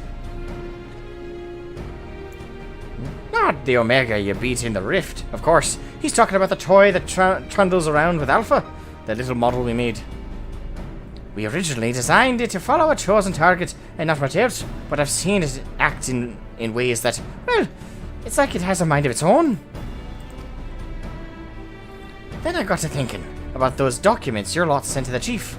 The full report on the final days. In the part about Omega's civilization, it said their people discovered how to convert the mind into data and store it outside the body. Time being what it is, I wonder if Omega didn't somehow transfer its consciousness into our model right before you put an end to the real one. Yeah! Alpha! Oh, cute little burb. Our favorite burb. And of course Omega's nice too. So, in an effort to get to the bottom of that, as well as to take a crack at this indecipherable message, we decided to make some modifications. With help from Labyrinthos technicians, we've upgraded our toy Omega with a fully functional vocalization module.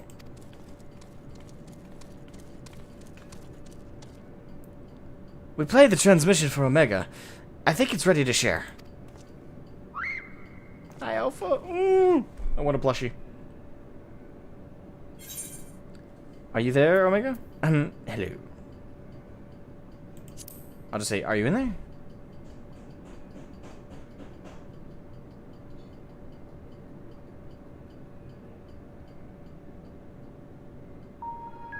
Affirmative. If by Omega, you are referring to my consciousness, rather than my entire former chassis, existing inside this considerably smaller frame.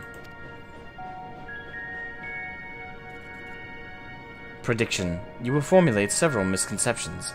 These I shall preemptively dismiss based on the following facts. 1. Vocalization module aside, this chassis remains unmodified from the design constructed by the engineers Biggs and Wedge. I evaluate its combat capabilities to be on par with a mortal infant. Alright. 2. The mechanism which allowed me to perform an emergency transfer of my consciousness was installed in my previous body. With the destruction of that body, I am rendered incapable of replicating such a feat. Should this current material form be destroyed or cease to function, all cognitive awareness or presence I possess will also be lost. Conclusion. I present no threat to you or your star, nor do my projections indicate the necessity to inflict harm. In the fraction of a moment before my annihilation in the rift, I re-examined my directives. If I am to fulfill my purpose as an evolving construct, then I must continue my journey for improvement for as long as I exist. I must acquire this heart of yours, this strength of soul. Well, there you have it. And it's not wrong about its combat capabilities.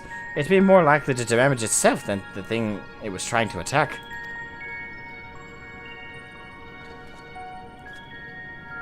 But let's not forget the reason we brought you here in the first place. What about that transmission they played for you? Could you recognize the language? Affirmative. It was transmitted in Pan-Galactic Basic. Pan-Galactic Basic? A common language in comparatively extensive usage throughout the worlds we have conquered. Which means you can finally tell us what the message said. That is a language you understand, yes? I understand it perfectly. I am fluent in over 6 million distinct dialectal codings. My cooperation in this matter, however, is conditional. Elaboration. Your Chief Sid utilizes the floor as part of his unorthodox filing system, which allowed me to scan the report in the final days. Oh, okay. So Sid is... Okay. Sid left a mess on the floor of papers and stuff. I am aware that my home star, the one you call Alphatron, was obliterated in the aftermath of Sir and Mateon's meeting. The existence of Dynamis has not previously factored into my projections, but I now comprehend the concept, in theory. What fails to compute is why the Omicrons were not immune to its effects. Dynamis should have no influence on a race which possesses no heart. And yet, Sir expressed to Mateon a desire to cease existing. Illogical. I must pursue this anomaly further, until the full equation becomes clear to me. I must analyze all the elements of the final days, and deepen my understanding of the heart's intangible properties. To expedite this process, I require an external interpretation of those sections of the report which continue to produce errors in my calculations. I request the assistance of Shroud Scythe, as one who experienced the ravages of ultimate despair on multiple fronts, and displayed immeasurable heart in engineering my defeat. He is the optimal choice to fulfill this role. So we either agree to your conditions, or you tell us nothing. I'm sorry to put you on the spot like this, Shroud. If you have the time and the patience to spare, we'd all be grateful for you if you could humor the toy's demands. Oh, Alpha's out cold. Must have been boring. Has Alpha dozed off? I suppose the subject was a bit technical. Rouse yourself, Alpha. You must listen to and consider these matters, even as I must. Quee. Why don't you make a trip out of it? You know, actually visit the places that has these things Omega wants to ask about. I'll make explaining stuff easier for one, and it'll make explaining stuff easier for one, and also help keep Alpha awake and alert. The concern.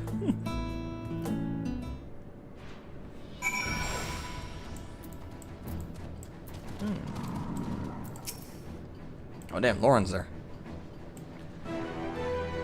I see you have chosen the mutually beneficial option. Logical. Setting aside the matter of Sir, there are 3 elements of the report on which I desire clarification. The first of these concerns the progression of the final days in Radzatan. I recognize no pattern in those who succumbed to the transformation and those who did not. That's a bit of a trek if you wanted to chat with the locals. How about we lend you an airship? We do not require such outmoded technology. Shroud's teleportation spell is the most efficient option for long-distance travel.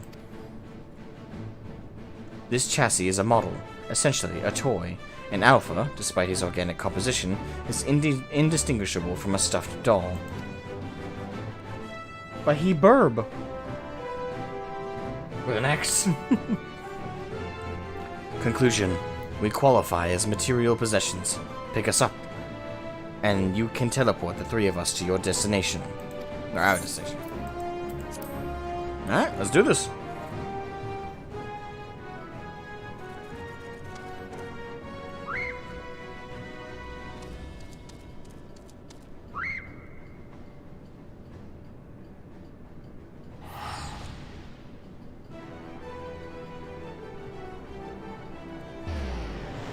I don't know how I feel about Alpha being just basically a stuffed doll. It's kind of weird.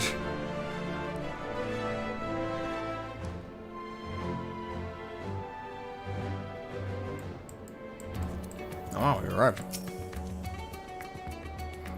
Blip. Sensors indicate we have arrived in Radzatan. Objective: identify factors for resistance to involuntary transformation. Hypothesis: unaltered survivors of the final days will display significant strength of heart. Confirming this theory will require the cooperation of live subjects. Where is the ward designated for residential habitation? Understood. Karma, set as our sub-destination. Please take the lead and select the subjects we are to interview. Omega and Alpha are now accompanying you. Keep them at your side in order to proceed with the quest objectives. Okay. You can leave quest companions. Okay.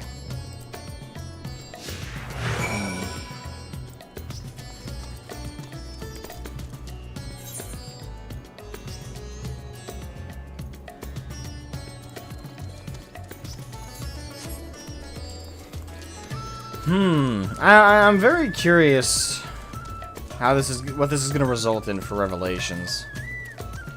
And as it was when Sir was considering the end, you know, there was a lot of I mean that whole area, fucking that whole last zone was so, for lack of a better term, was so depressing. Like each race and like facing down mortality, facing down you know, that the wall of existence, if you will, hitting that proverbial wall for each of their societies, moments that led to their downfall. And a lot of it was like apathy. Like in the case of the Omicrons, that is what they're called, right? In the case of them, if I recall correctly, theirs was majorly apathy. They had conquered pretty much every major world. They had defeated every significant enemy. So all of them were waiting on standby for the next great opponent, but Sir / like the leader of the Omicrons couldn't find one that was worthy of facing off with. Like there was no enemy to defeat anymore. They had defeated everybody. They had won. They were the top of the food chain in the galaxy. So there was no objective coming. They would basically done what they were designed to do. So what did that leave them with? It left them with a philosophical conundrum of being frozen, essentially. When you've achieved your purpose, especially when it's your sole purpose like they had, what is left for you to live for? What is left for you to desire to be? And it has a very dark undertone of, well, you don't really have anything after that. You don't really have anything after you've achieved your ordained purpose. And in their case, they lacked the sentient. Well, they were sentient, but they lacked the emotional range and heart, if you will, to seek out new purposes. They had basically programmed themselves as having the only single purpose of being strong, of being powerful, and being greater than everyone else. And they'd achieved it. So, you know, that kind of leaves you in the dark. It leaves you with nothing. It was pretty fucking deep. But what Omega said was right. Like, for Sir to desire the end, it's not a logical conclusion. It's definitely an emotional one. It's one that implies soul. It implies sadness. It implies being being hollow of purpose. So I don't know. I'm curious what revelations we're gonna get through this. I don't really have any predictions off the top of my head of what Omega's gonna gleam away from it. And Omega's right. Like, Dynamis is an emotional-based, like, magic system kind of thing. So for the Omicrons, who have more or less programmed that out of their existence, they should have. There is an element of that argument that they shouldn't have been vulnerable to Dynamis destroying them, or the Dynamis having an effect on it anyway. So I don't know. I don't really have any safe predictions. I just have a bunch of wild ones. So we're gonna keep going. We're gonna figure it out. Your guild count didn't change? No, I appreciate that. Like, yeah, feel free to port me wherever the fuck you want and not charge me. Thank you. I guess Omega fit the bill.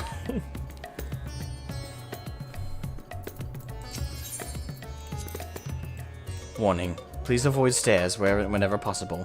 My projections indicate high risk probability for accidental slippage, leading to catastrophic structural damage. Stepped inclines also increase my energy consumption by 63%. In mortal terms, they tire me out. Taking into account the difference in individual limb length, the design is inherently flawed. A convenient step height for one is an exhausting trial for another. Were I to oversee the civic design of this settlement, I would construct a sloped conveyor belt, which enabled automatic traversal, zero personal energy expenditure.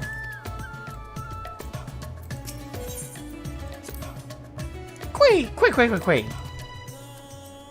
Alpha chirps enthusiastically, apparently unfazed by the prospect of climbing the stairs. Alright.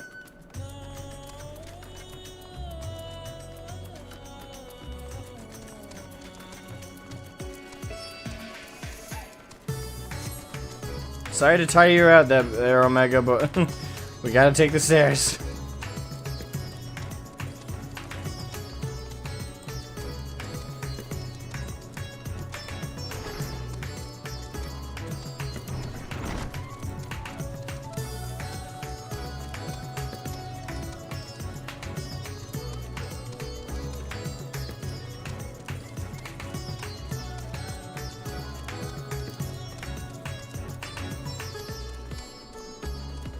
Too bad, Omega. Sprints upstairs. Da da da da da da da da.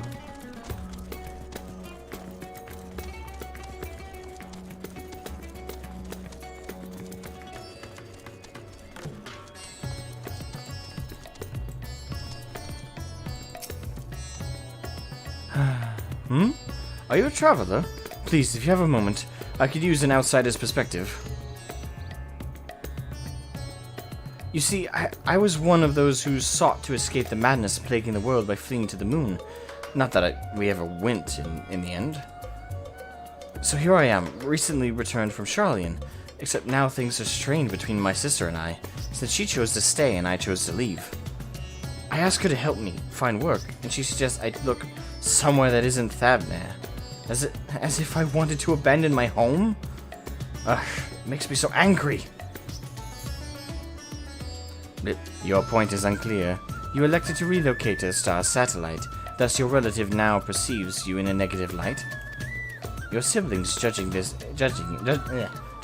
an error. Based on the information made available to Hanesh citizens, your decision to withdraw to the moon was both logical and correct. Conversely, the decision to remain in Rajasthan, despite the low probability of survival, defies explanation. Perhaps her reasoning pathways are faulty. That's right! I'm not quite sure what you're saying, but I'm right, aren't I?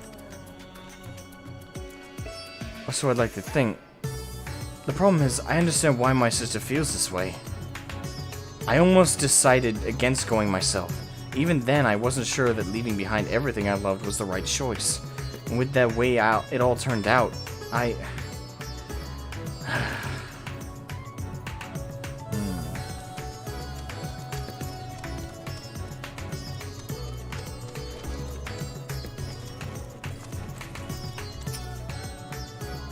Oh, hello again. You're the one who came to ask me questions about Kazal. I'm glad to see you're looking well after all the unpleasantness. You as well, Granny. I remember the burning skies and hearing the screams, but truth be told, I'm still confused as to what actually happened. I only know it wasn't unusual for entire families to go missing. Many of my neighbors' houses lie empty even now. Kazal's place is one of them. He had no close relatives to speak of, and I heard that it was members of the consortium who came to remove his belongings. But what a terrible thing to have to do. Terrible? Kazal's passing was recorded in the report. Clearing out his domicile and readying it for new habitation seems an appropriate relocation of resources. Dear me, what a clever little contraption. But of course, I'm not against making use of his quarters. That would be wasteful. It's simply that Kazal was always such a vigorous person. All that passion, all those dreams, suddenly gone. I feel the same sorrow for everyone who is lost, seeing the remnants of those vibrant lives packed away in boxes. That is what I mean by terrible.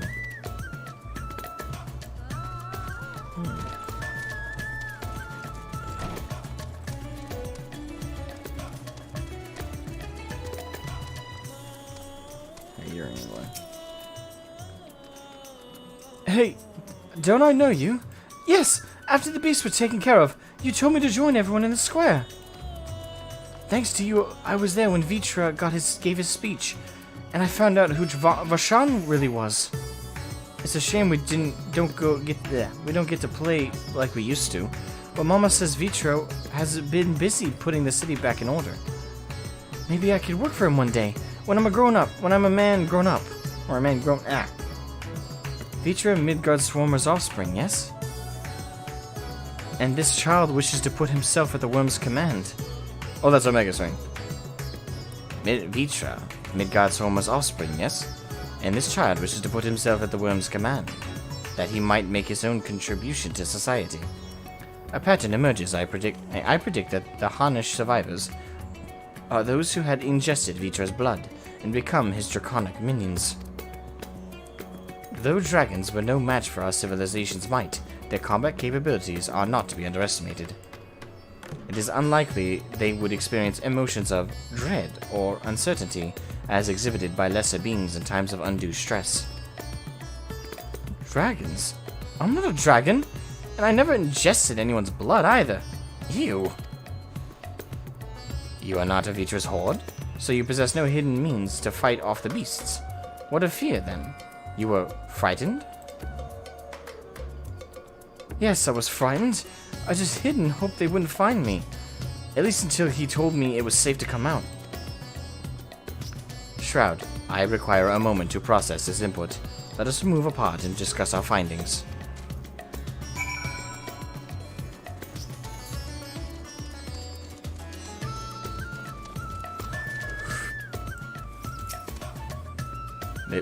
Processing data, evaluating hypotheses against accumulated evidence. I offered an optimal analysis of each subject's testimony, yet each time their responses conflicted with my assessment. Without identifying the root cause of this conflict, I would be unable to properly define what constitutes strength of heart.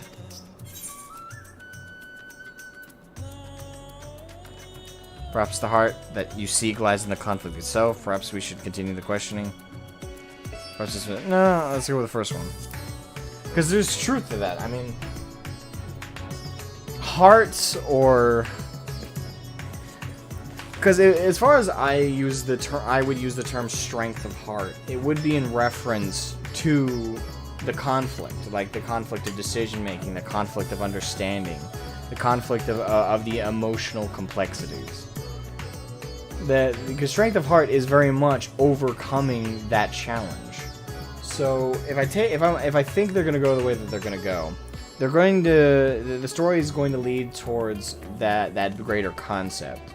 Is strength of heart comes from the emotional and social conflicts between individuals.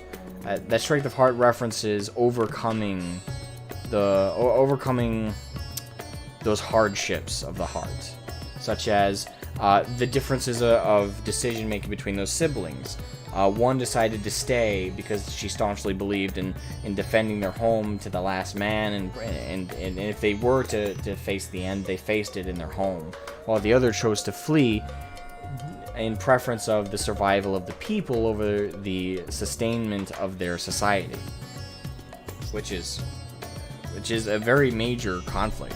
And the two of them, because of their decisions being so different, resulted in a strain in their relationship. And the strength of heart in that circumstance is, for the man in question, the strength of heart is his understanding of his sister's position, in spite of his own determination of the better option being to flee, he still has the strength of character and the extrospection. No, I don't know if that's actually a proper word. Not introspection, but he's able to put himself in her shoes and understand her perspective. Therefore, having the strength of heart to see not necessarily the flaws in his decision, because he still stands by them, but see why she believes her perspective is correct. And it's very much an emotionally entwined thing, as much as it is a logical one. In the case of the boy wanting to serve Vitra as an adult and as a grown man, that strength of the heart, I think, would be, in spite of the tragedy he'd witnessed and the fear that he experienced with the final days, he found strength of heart in the presence of Vitra. Vitra being also his friend Vashan, and supporting him and his people. And he finds strength of heart in the hope and in the desire to help serve him one day. Wording this is so interesting. He wants to find strength of character further, so that he may serve Vitra to return the favor. So the strength of heart there is overcoming the weakness that he had, and the vulnerability he had in the face of the tragedy that had besieged them. So if I'm bold enough to make the prediction of where they're gonna go with this in terms of conclusions for Omega, strength of heart for Omega is going to become, hopefully, going to become clear that it's the need for emotions and the need for fear, for happiness, for sadness. It's the need for all of that, and that the strength of heart is overcoming those conflicts of the mind, those conflicts of interpersonal decision making, and overcoming the emotional negatives, like overcoming rage, overcoming sadness, overcoming negative emotions, and leaning on your positive ones to strengthen yourself. Therefore, strength of the heart, or strength of will, strength of character. That, I think, is what this is leading into. That's very much what Endwalker was also about, was kind of overcoming the negative emotions, the darker aspects of our own minds, our own self-deprecating nature, our own fear, our own sadness, our own doubt in the future. Well, Endwalker was very much about the overcoming it. The ability and the strength of character and the strength of will, and to work together to overcome such depression, such sadness, such overwhelming, seemingly insurmountable emotional strife, by finding confidence, finding faith, finding strength amongst one another. It's and also within ourselves, even as individuals, and that we can't give in to those dark, melancholy emotions. We can't give in to the melancholy. We need to fight it back, even if it seems insurmountable, with the more positive emotions we can espouse, such as happiness, such as joy, such as such as looking also just away from the emotional front, but to stir the emotional front, looking at the positive memories, looking towards whatever bright side we can find in the dark cloud that we feel that we're stuck in.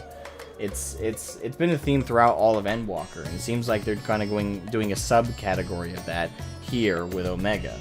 So I kind of like that. I don't know if that's exactly where they're going. I couldn't say what the pinpoint goal is, but we'll see.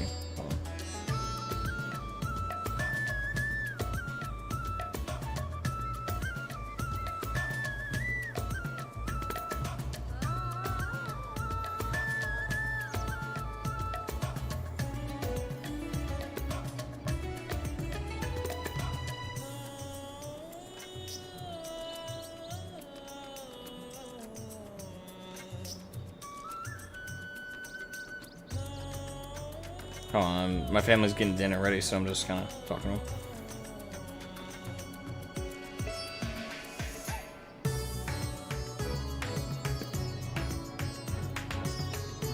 How bleak, there's always a way forward, but by our will and with our companions. Yeah, exactly. There's always a way to sift through the darkness. An interesting observation. It is possible my base criteria is an error. In which case, it is imperative that I continue this learning process and repair any fundamental misconceptions.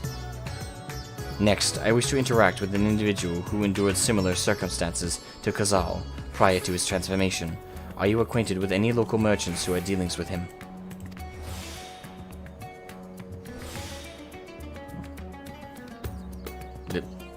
Jinabana of Ruveda Fibers.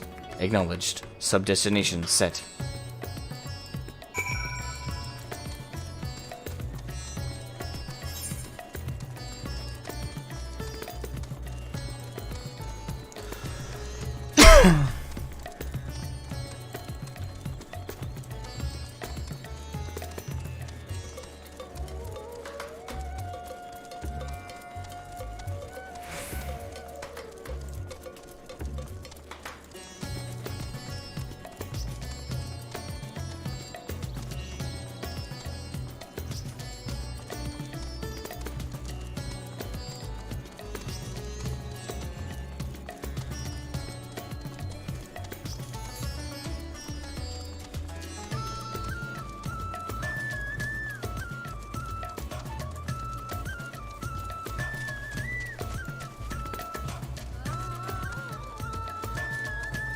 More stairs, sprints.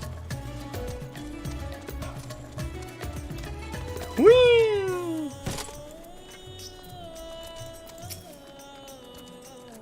What? Oh, fuck. Recovering from those tragic events has been difficult, of course, but with everyone pulling together, we managed to get things back up and running. Jinabana, I come with questions related to that tragedy, specifically your survival of the final days. Although you are similar to Kazal in many respects, he succumbed to the transformation and you did not. Why? What is the critical difference between you and him? What? I'm sure I don't know. I'm not especially brave or courageous, if that's what you're asking. Perhaps being focused on protecting our workshops kept me from spinning into a panic. Still, I imagine Kazal would have been feeling the same sense of responsibility. Perhaps the weight of it all is what invited his demise. You were of the same mind, resolved to the same purpose. Yet your strength of heart, of spirit, was not equal. If merely emulating the individual is insufficient, then some other unseen factor must be involved. Not to interrupt these deep philosophical musings, but do you think I could ask you for a small favor? There's a man by the name of Nashvan who's been helping us out here while he gets back on his feet. I have a feeling he'd benefit from speaking with you. Leave by the eastern exit, and you should find him just outside organizing some new inventory items. Righto.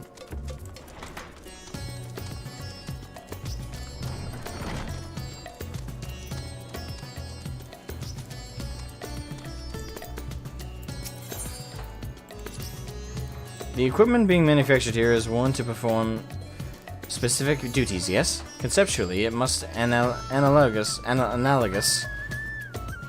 seems analogous to our practice of switching frames to better serve our mission objectives. I, for example, did not begin existence with the Omega model. I was originally supplied with a standard issue Omicron chassis, serial number M017.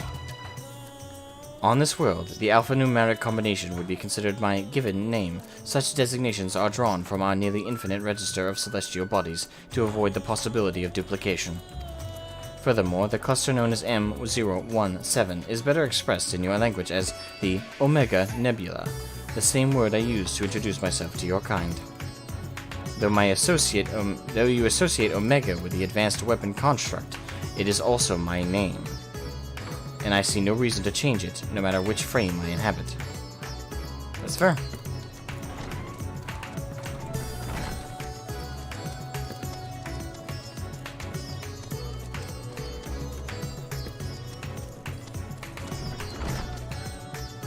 Oh, hello. Note to self, check out that questline.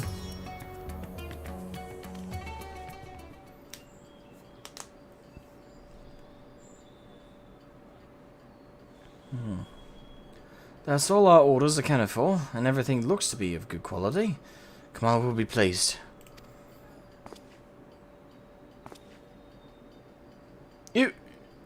You were with the Scions. You were there.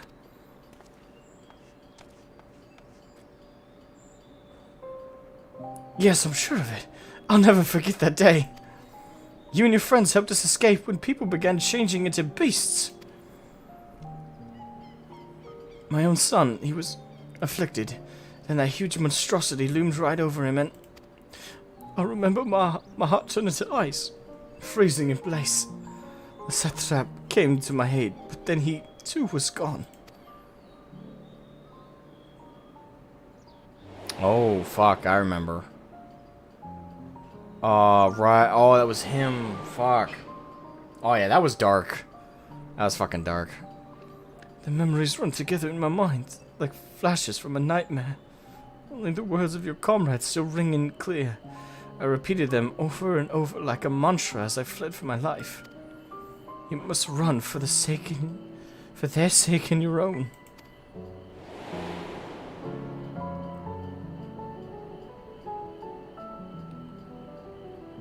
It all seems so surreal, which was probably what saved me from the transformation. The truth of it didn't begin to sink in until the worst of it was over. I have not the words to describe how I felt then. The sorrow, the overwhelming sense of helplessness. I may still be wallowing in misery, if not for my old friend, Jin Baha. I'd lost my will to work, and he encouraged me with kind words and odd jobs. Now somehow I live again. I'm thankful to him and to the courageous Ahawan and to you. If you see your comrades, please let them know their efforts were not in vain.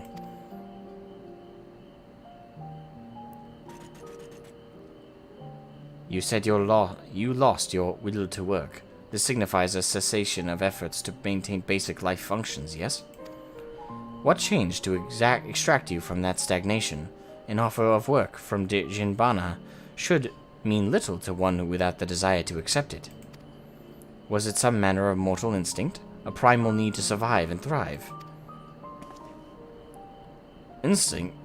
No, it wasn't that. If anything, my instincts were telling me to lay down and welcome an end to the pain. Every day I think of my boy's final moments. I think of how scared he must have been, how it must have hurt, and I want to scream my throat raw. Satrap, too, still haunts my dreams. I see him being swallowed whole and jolt awake in a cold sweat.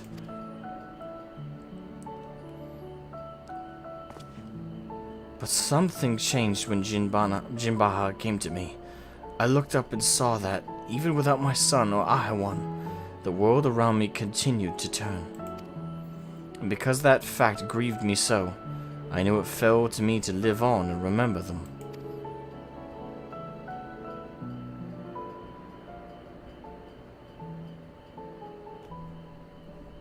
Strange, isn't it?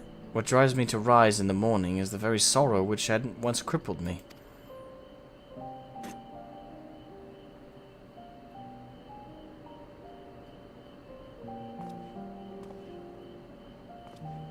Now, I really must return to my work. To lose this job after everything I just said would be poor jest indeed. May the sisters keep you well.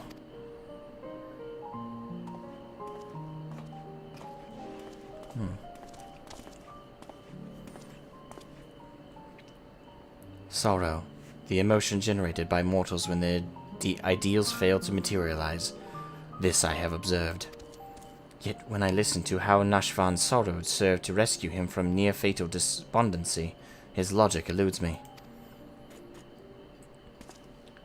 Am I incapable of perceiving the full measure of the heart's properties? My best projections failed to predict our subjects' responses, and despite them almost equal occupational and mental parameters, Jinabaha and the Khazals exhibited different reactions to the dynamis effect. I am no closer to recognizing the pattern, for involuntary transformations and your ephemeral mortal spirits confound me as much, if not more, than they did before. Have you considered that there is no pattern to the people afflicted?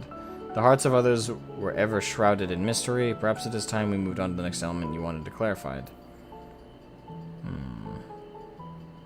And yeah, there's definitely something to be said to there not being a pattern to follow.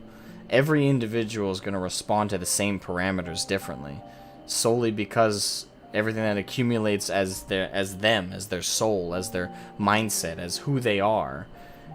It's just simply every single parameter you can't possibly calculate. Like, there's some certain broad ones you certainly can, like maybe two people who are merchants who are also raised in low-income environments, raised with abusive families, things like that, that would, like, all instill kind of darker inclinations to their mindsets, but at some point, there's always going to be a difference between the two individuals that is simply incalculable. Something ephemeral that you can't put a quantity, a criteria, a calculation, a number. You can't really put any logical or physical or you can't really put any logical or physical tag to, you know. You can't, there's nothing to track it, nothing to keep it in check. It's just gonna be something just so fundamentally different between two people, and there's no way to predict it, to calculate it. There's just certainly, again, there's just certain broad categories you can certainly look at and see a lot of overlap. But on some level, every single individual is going to walk away with a completely different reaction to something than someone else, when by all calculable means, they should have the exact same belief system and exact same response to something as someone else who has identical circumstances. But yet, somehow, there is that gap, that flaw, that crack between the two that make them all the different.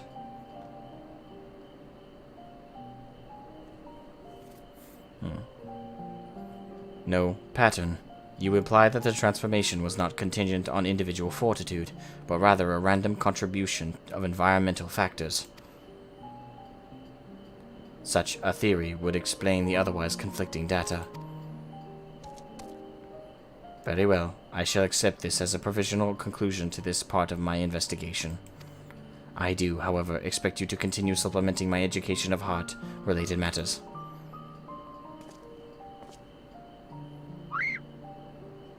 You beautiful bird.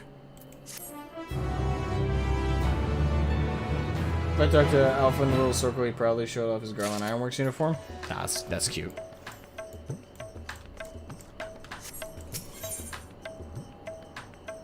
Goodbye?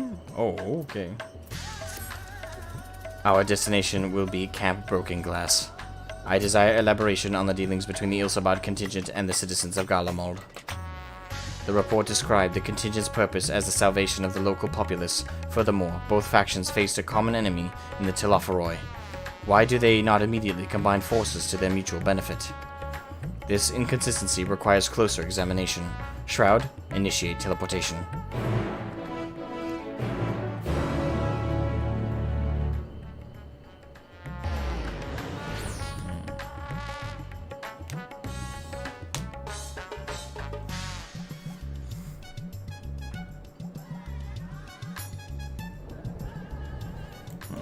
Hold on, let me check something real quick.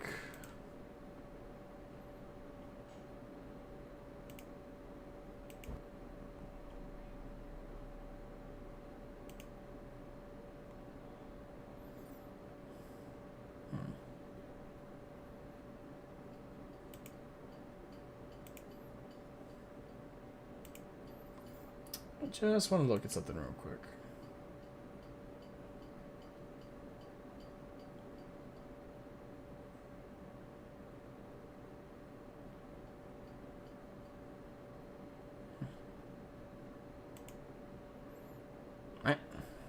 Sorry about that.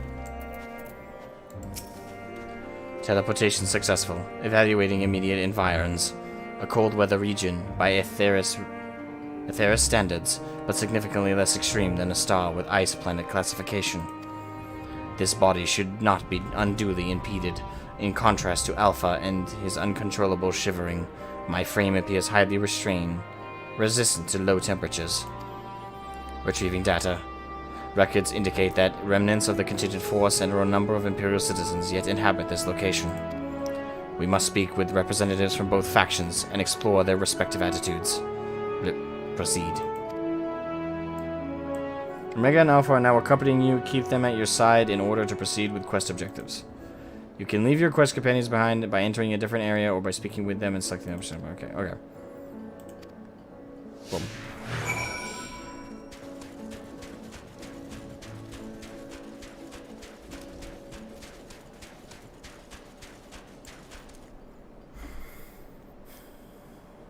Dinner's ready. I'll be right back, guys. I'm gonna grab some food. Run right back. I shall return.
Apologies, apologies.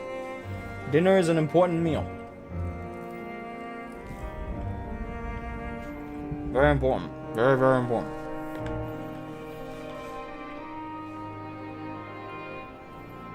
I would have delayed it, but it's fresh kielbasa, so didn't want to put it off.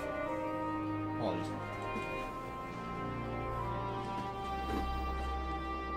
And homemade rolls.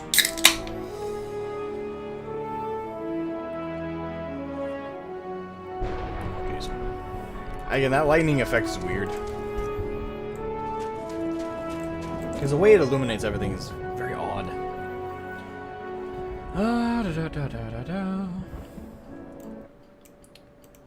this.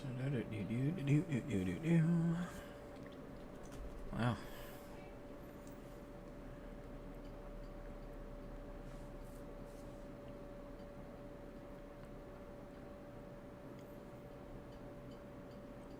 Then so long, yeah, kielbasa is just, it's delicious. Fresh kielbasa. Homemade.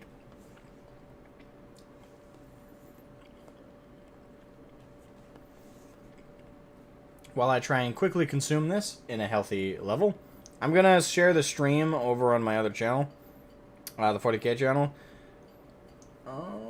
Hopefully, that means we can end off on a big note. Or at least a decent note.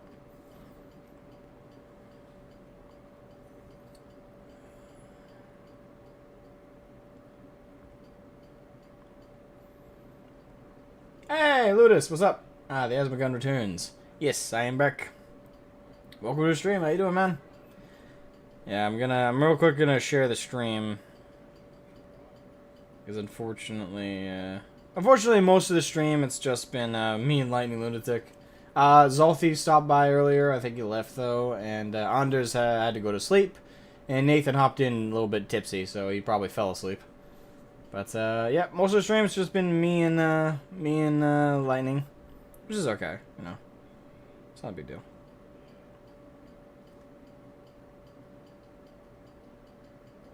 That was always going to be kind of the trade-off when I split the channel in two. When I moved all the FF content to one channel, that was inviting difficulty in getting the notifications out. There's difficulty getting everybody who's resubscribed over here to pick up the streams. It's just add a second hospital, but can't do much. So checking in on you, brother. Yeah, I appreciate checking in. How's she doing? How's our girl doing? She feeling better? I know you guys had to go to the hospital pretty quick. Got any news, or are you guys still like waiting around, or? I know it was a little while ago. I hope everything's okay. I've been worried.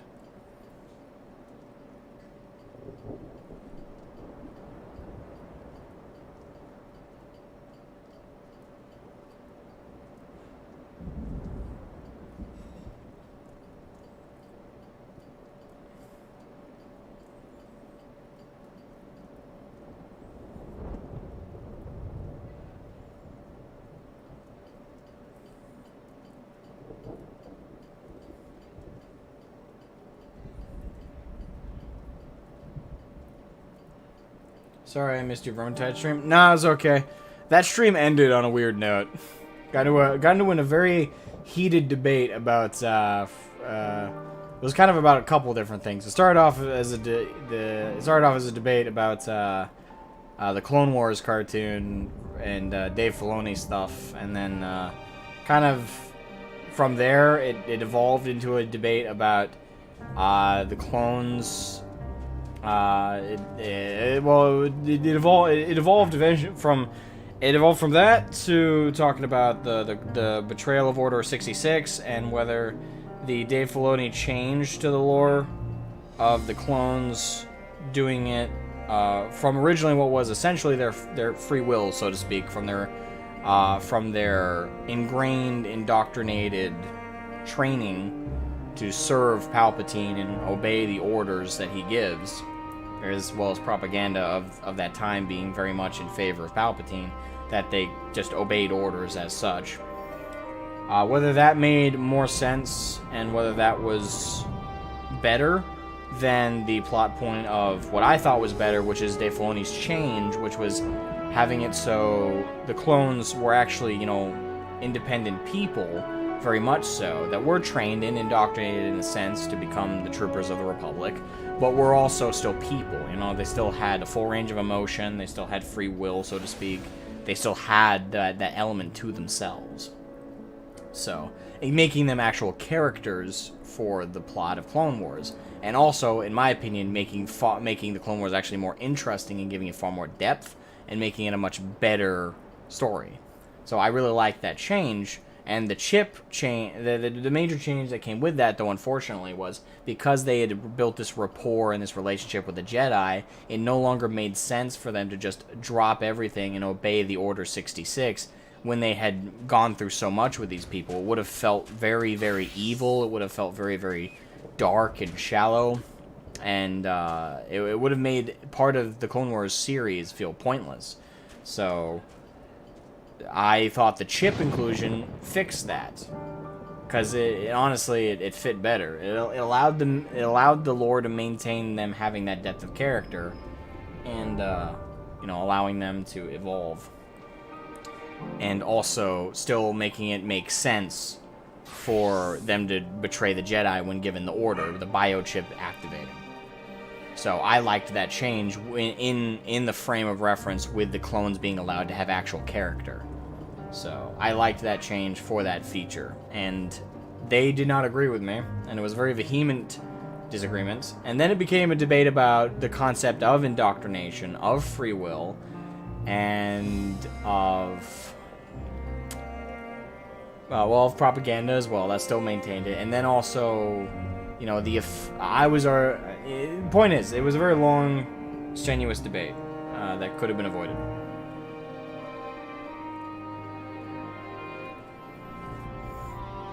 But it got a little aggressive towards the end there, because at that point we were kind of lopping back and forth, and it turned from a debate into more. It was starting to become a slinging accusatory statements like "you don't know what you're talking about" kind of things, and I cut the stream off after that point. I was like, okay, no, this is I'm letting myself get heated over a small debate about a fictional universe, so let's cut it off before it becomes something real.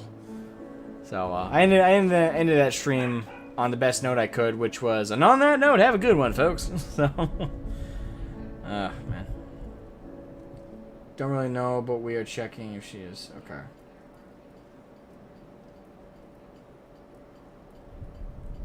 Food. Oh, jeez. Okay. Well, I hope you guys find out soon, and I hope 6 months is pretty early. I hope it's not amniotic fluid. I hope she's. I mean, it's a weird thing to hope for, but I hope it's just a weak bladder. Fingers crossed, man. Keep me posted, okay? Obviously, focus on her feeling safe, and yeah, focus on that. But if you can, keep me posted. Thank you, man. Yeesh. Today's been a day. It's been a really weird day.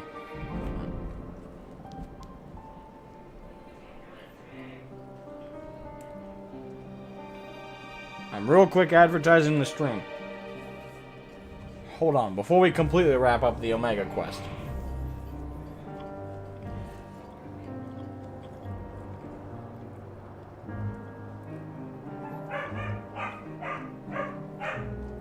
Sorry about my dogs. They are very loud today.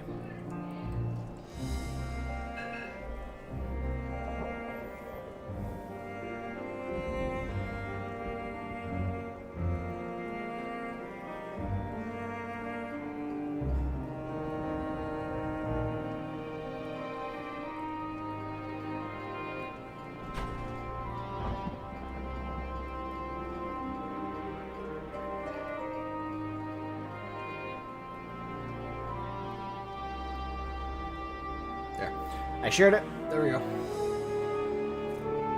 Oh, God.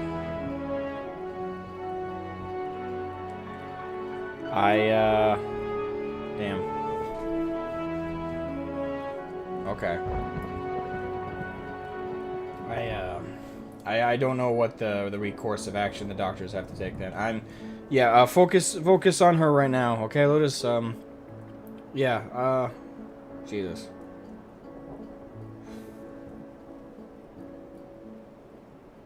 God. Okay, I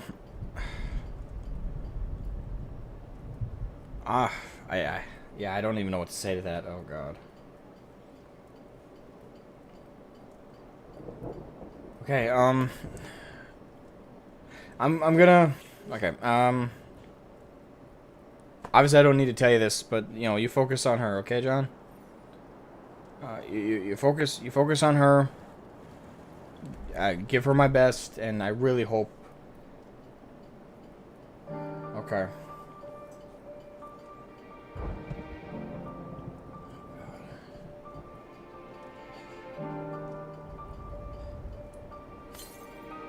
Yeah, I'm sorry, man. I don't know what to say.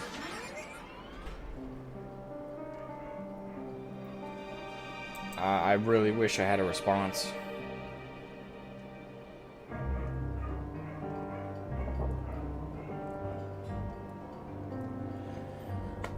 Listen, man. Do you want me to end the stream so we can chat, or I don't know. Do you need me right now to have a convo, or?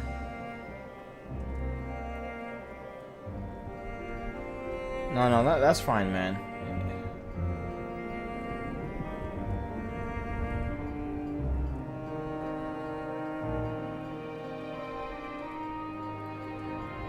Yeah, if you need me to stop the stream early, I don't mind, you know, us having a convo off stream, and if you need me right now.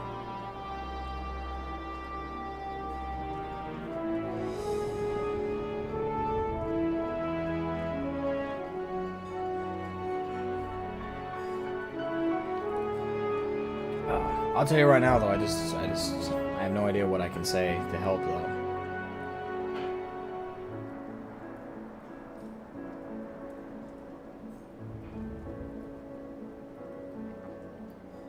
Okay. If you're sure.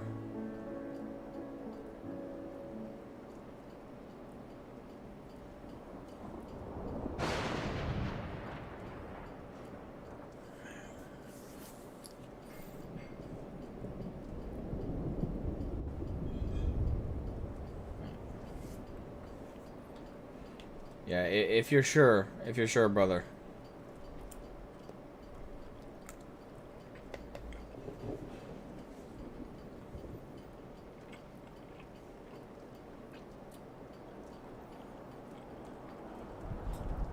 Yeah, make sure to call your folks, okay?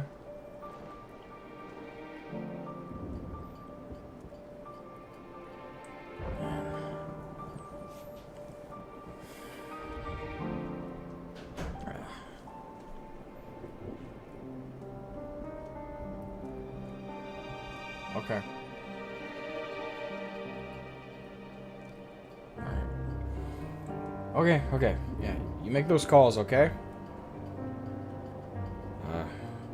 Sorry about that, guys. We'll get right back into it. I'm just gonna wolf down the Kabasa. Then we'll get underway and wrap up the Omega quest.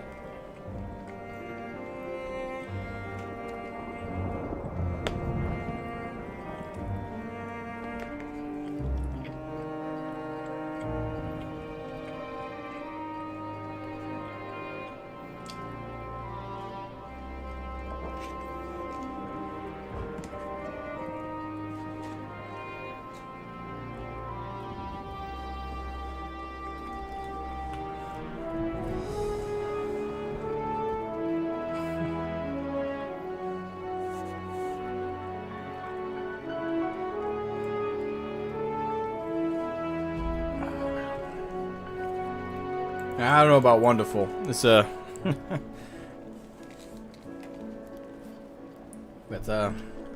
yeah.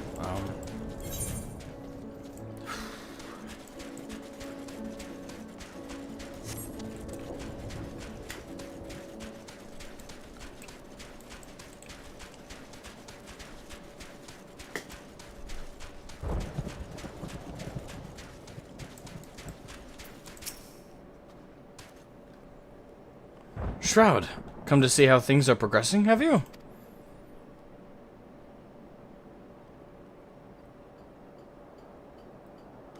I can't speak for the overall strategy, but communication with the locals has become a damn sight easier since Julius. I always want to say Julius. I know it's like Euless or Euless, something like that. Euless and his soldiers stepped in to help. Well, we still face a fair share of distrust, of course. Some folk even think we're enslaving minds with our foreign magics. We have Anima to thank for putting that idea in their heads. But all things considered, I'd say we're doing pretty well. Establishing an open dialogue was the first big step. Query, you consider this level of progress acceptable? The reality of your efforts falls far short of the ideal. If your aim is to provide efficient succor to the local populace, then so absorbing their numbers into your command structure would be the optimal path. Oh, I wouldn't want to get that far. We're not looking to take over their nation. If we're doing this the right way, we need to recognize and respect each other's way of life. So while it may not be the easiest solution, I agree with the contingent slow and steady approach. I'm just happy we're saving lives.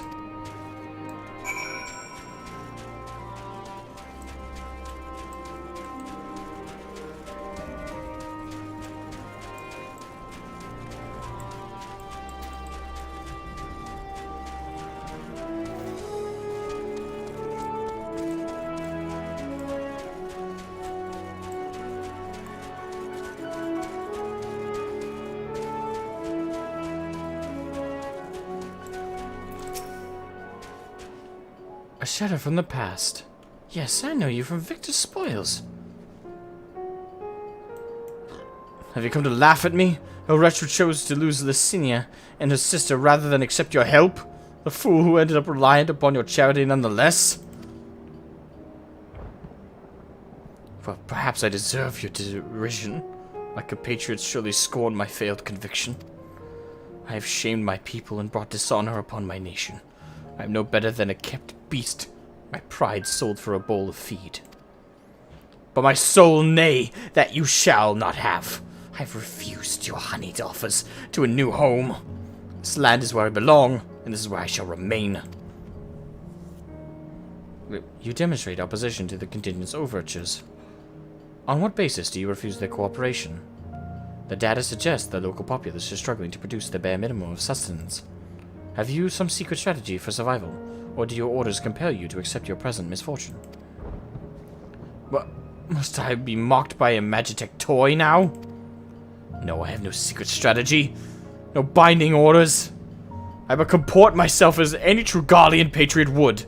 Uncompromising, unbending. Blast it all. Once again, this input is unanticipated. Let us move aside and process what we have heard.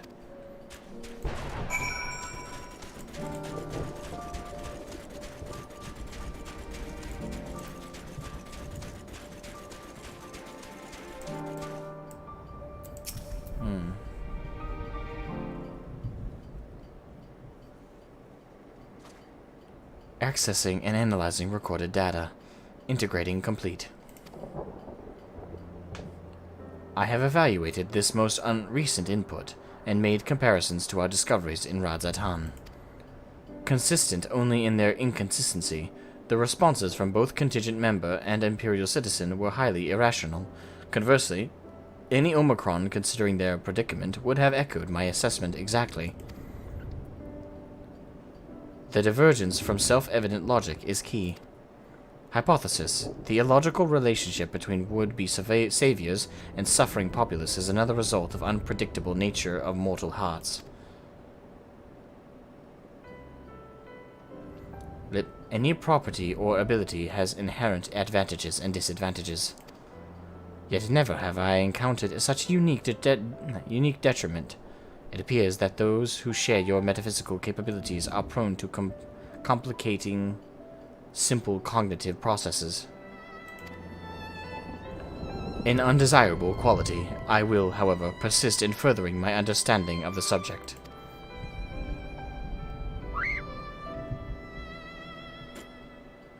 Query.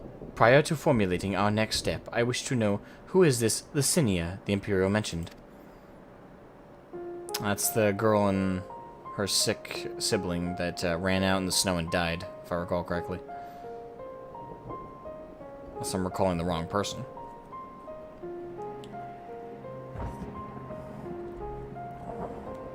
Acknowledged. To summarize, insufficient data on foreign culture resulted in indivisible and ultimately fatal action. witnessed such self-destructive behavior during the course of our planetary conquest. Overwhelmed enemy forces would voluntarily withdraw into perilous regions, leading to a succession of inevitable losses. Tangential data request. I wish to learn about burial customs. The practice has ever seemed nonsensical, but new data suggests it arises from the same source as your cognitive complications. Take me to this Licinia's burial site. It may aid me in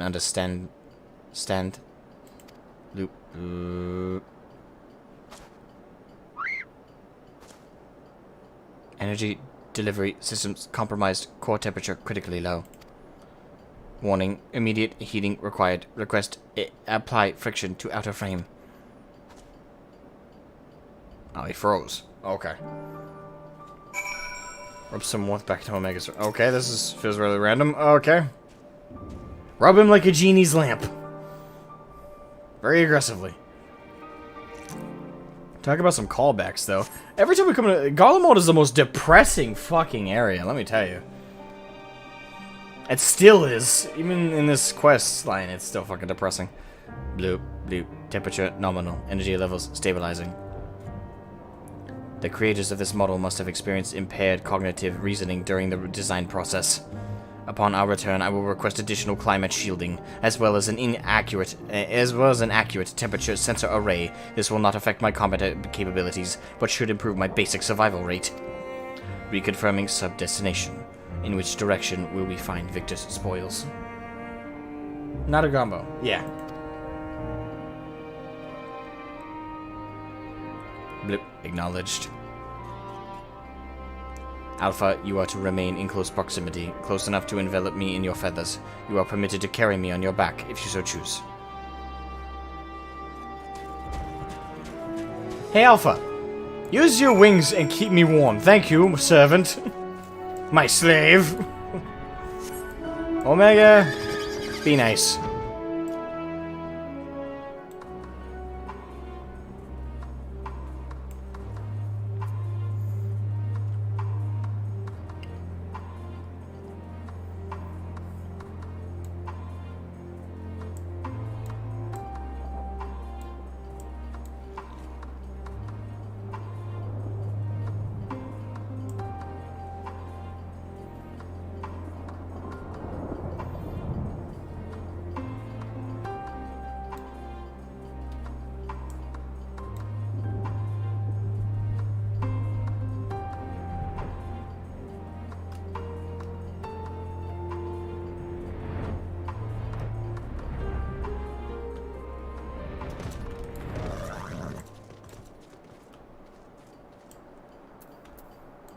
Alpha's a nice Choco. He'd do that just to help his friend Omega. True, but by the sounds of it, Omega's like, hey, I'm gladly take advantage of your kindness.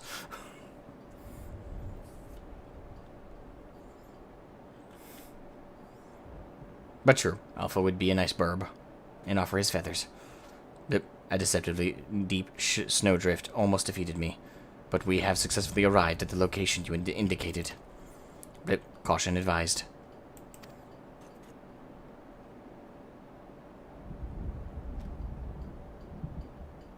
An unknown individual appears to be investigating the object of my interest.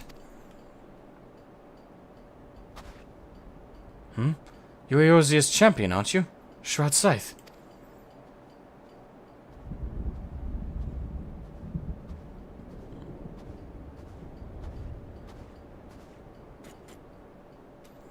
Oh, I never introduced myself, did I?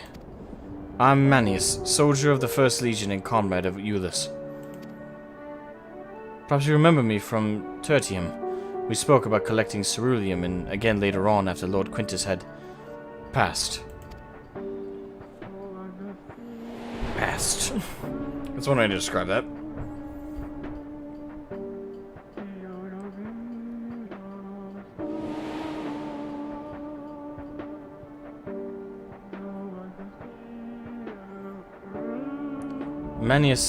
Manius, explanation requested. What is the reason for your presence here? That must be the tiniest magitek weapon Ah, no, it's just an oddly shaped communicator, isn't it? In any case, I have nothing worthy to report. I heard that the sisters who used to live in my sector were buried here, so I thought I'd come and pay my respects. Alphino and Alize told me the story, complete with profuse apologies, though they were adamant that no amount of remorse could erase the tragedy of what came to pass. Not that my fellow soldiers and I are in any place to judge. We were manipulated, fooled into starting an insurrection which led to countless deaths among our own countrymen.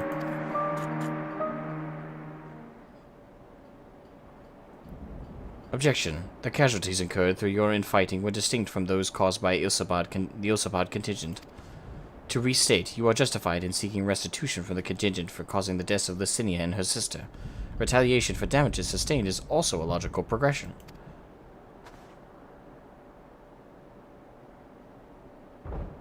I can deduce 2 reasons why you do not initiate hostilities with Shroud and his allies. 1. You judge your remaining forces too weakened to contend effectively with the contingent. 2. Your emotions are complicating the issue. Tell me, which of these is correct? I mean, can they both be correct? Technically speaking? Well, when you lay it out like that... I'm afraid my answer isn't like to win me any medals, so would you mind keeping this to ourselves?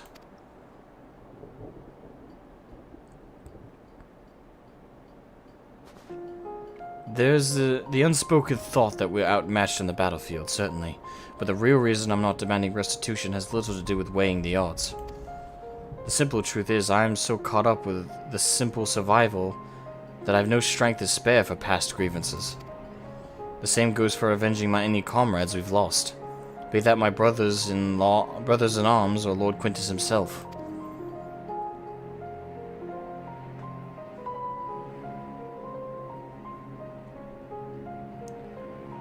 Although it seems everyone has an opinion about the manner of his passing, some say he should have fought unto the end, that he abandoned us to the enemy.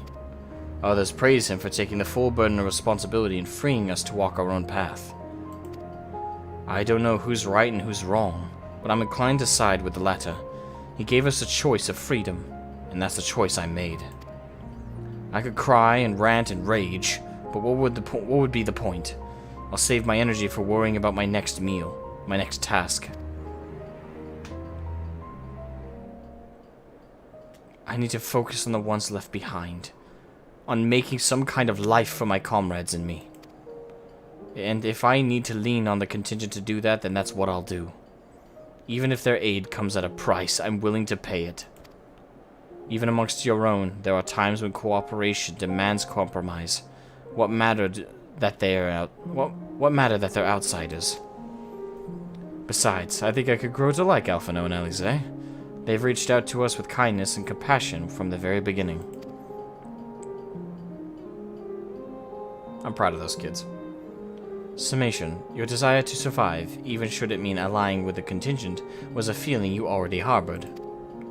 Yet that your side had committed worse atrocities was the logic you invented later to justify your reasoning. Blunt but accurate, I suppose. The heart is honest about what it wants, even if the mind takes a while to reconcile the decision. Very good phrasing.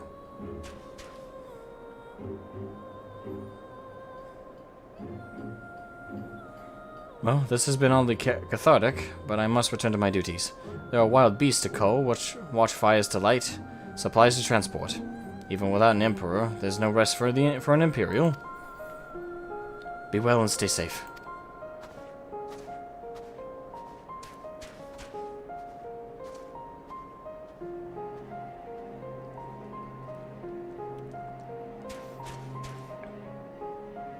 But upon review of recent input, I have arrived at an unexpected conclusion. I have been formulating my assessments on the premise that it was man who commanded the strength of his heart, but the data suggests the opposite is true.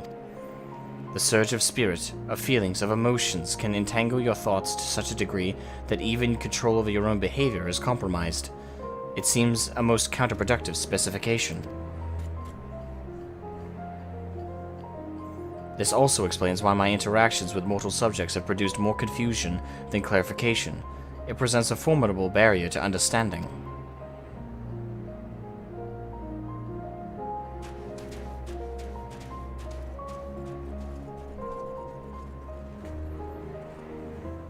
This is alright, guy. Yeah, it's an alright dude.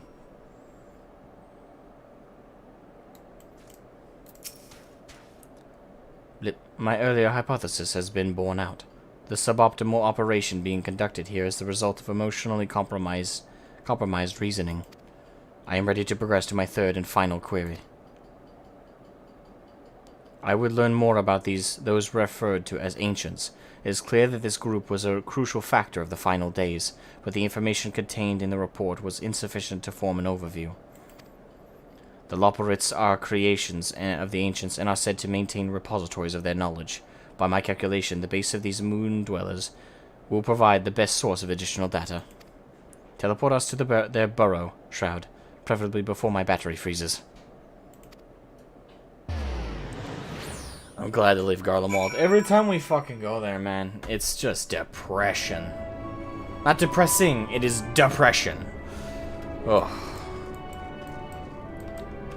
That reminder of Licinia and her sister, that was brutal. That was fucking brutal, man.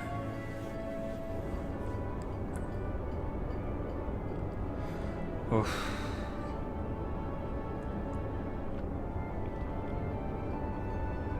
Your teleportation spell was successful. We appear to have arrived at the location described as Bestway's Burrow. An inspection of the technology in use here would give me detailed insight into the ancients and their civilization. This body, however, lacks my previous frame's advanced observational functionality. I will require external assistance.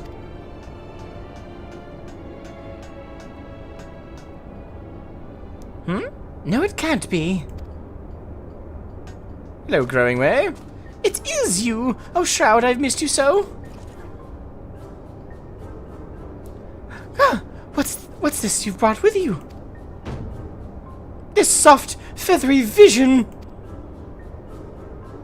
We've been out fluffed.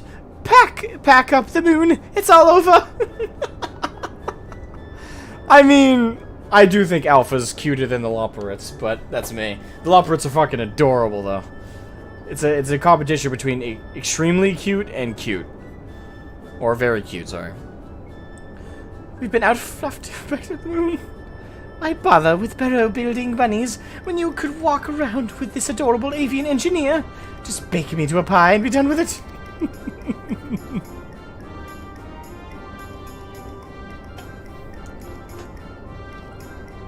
Inspect our inventions? Wait, so you're not done with us? I wasn't truly worried, of course, and I certainly wasn't about to roll myself in dough and dive into cooking away's new oven. I mean, I fucking hope not. If a technical breakdown is what you need, then I'm your Loporrit, as the resident atmospheric... Acceptable. I will employ this being to guide me around the facilities. Your presence is not mandatory, even locked within my current chassis. I am still an autonomous construct that has endured hundreds of your life cycles. I am capable of completing this simple objective alone. Alright.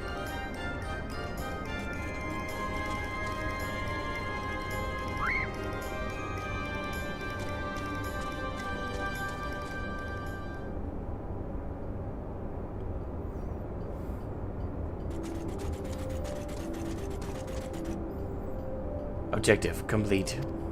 That was fast.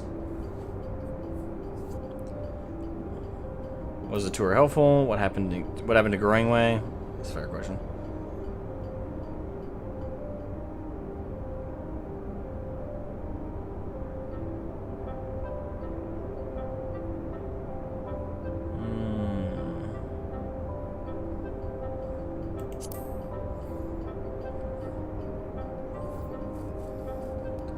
After my 50th question, his responses began to suffer noticeable delays.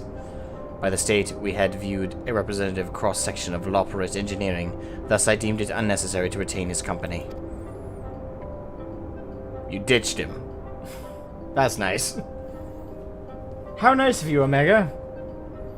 Conclusion. Extrapolating from the fraction of technology on display, the full spectrum of the ancients' advancement was, at minimum, equivalent to a level 4 civilization. Or a level 4 civilization. A fact which demands further investigation. Despite establishing a near-ideal society, these beings nevertheless harbored a weakness which invited self-destruction. In studying them, I stand to gain a greater understanding of Sir's anomalous decision. Growing Way informed me that another type of ancient-made entity exists upon this satellite, the one they call the Watcher. I would speak to him. Alright. I figured that we would speak to him in terms of this topic, but especially when Omega first mentioned ancients, I was like, oh, well, there's the Watcher. Then conserve your ether. We will ride this Argos to our destination, as you have suggested. Why specifically Argos?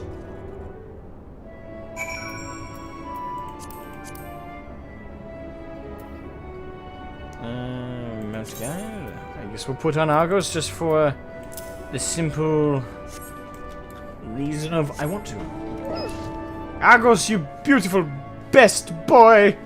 Your best doggo! You, if nothing else, you have the most fly hair of any dog ever.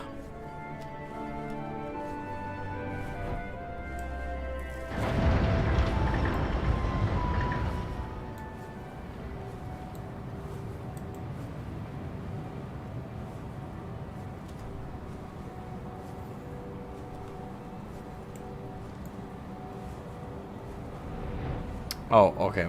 I guess we went right by Omega.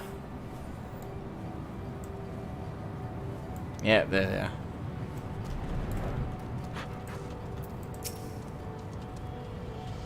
Bloop. Impedance detected. The creature identified as Argos refuses to acknowledge our presence. Hypothesis. Upon our arrival, Growing Way expressed concern that he had been outfluffed. This suggests the existence of a fluff. I love Omega's assertions. This suggests the existence of a fluff-based hierarchy. My station in such a system would be predictably low, but Argos is adamant in ignoring even Alpha. Its fluffiness level is impossible to gauge. Argos turns to you with an impassive gaze. It seems you will need to intervene. Just think of them as luggage. You're the fluffiest of them all, dear Argos. I want to say that one. I want to see the results of that one. Oh, he seems happy about it. Look at him. This is adorable. Argos gives an exasperated snort before motioning to his back. It seems you have permission to climb aboard. Okay, apparently he wasn't happy to hear that. He was just, ugh, get on. You have secured the creature's permission. Curious. You must have special standing in the fluffiness hierarchy. I have allowed myself to become distracted. Let us continue on to the Watcher at once. This is some levity in this so far. I've determined that the hierarchy is based on fluffiness.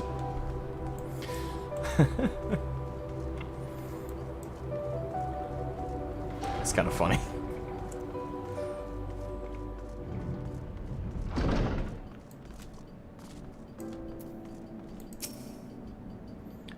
I was bemused by the arrival of these small visitors, but I see they are companions of yours.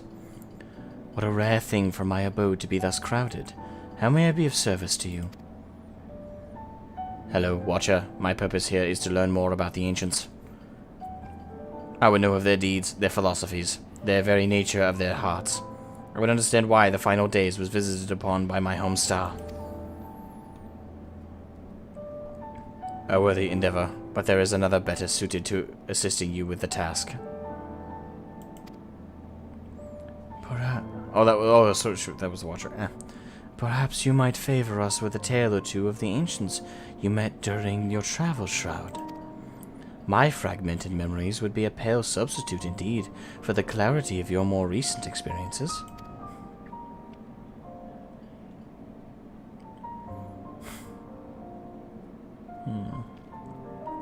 True enough, that makes sense.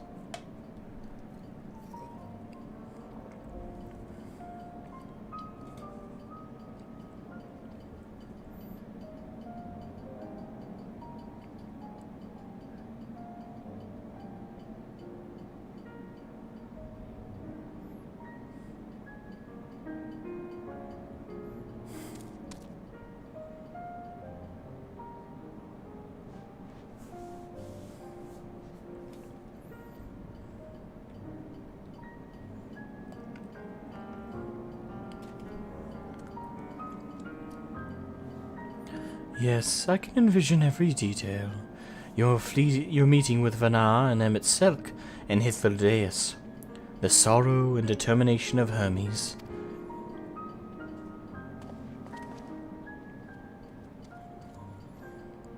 I am a creation of Hydaelyn, and as such I believe the age of the ancients would fade and be forgotten. Yet knowing that their memory lives so vividly within you, it brings me great joy. I pray you keep them close to your heart.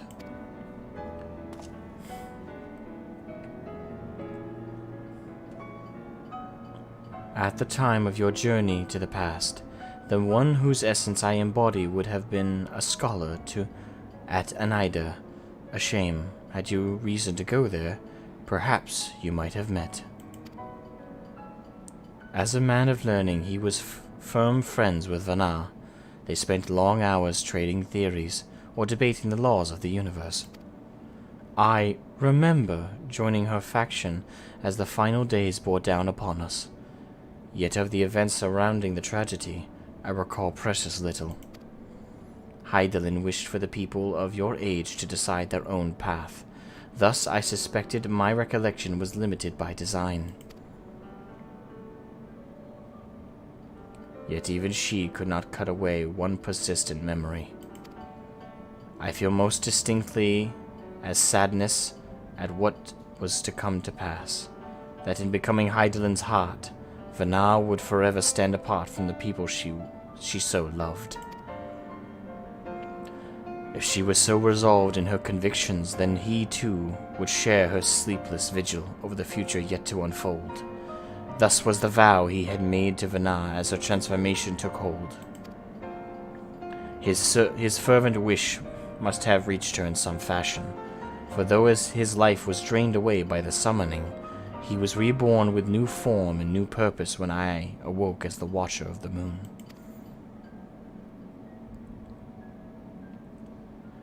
And you heard, Shroud. You felt. You thought.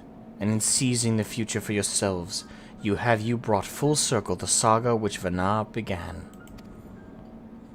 What you accomplished was no divine miracle. It was but the beacon of hope, passed down from one generation to the next, a succession of wishes and prayers, reshaping the star into the world we knew you deserved. You have our deepest gratitude. I thank you not only as myself, but as the man who I once was, and on behalf of those who devoted themselves to Vanar's vision.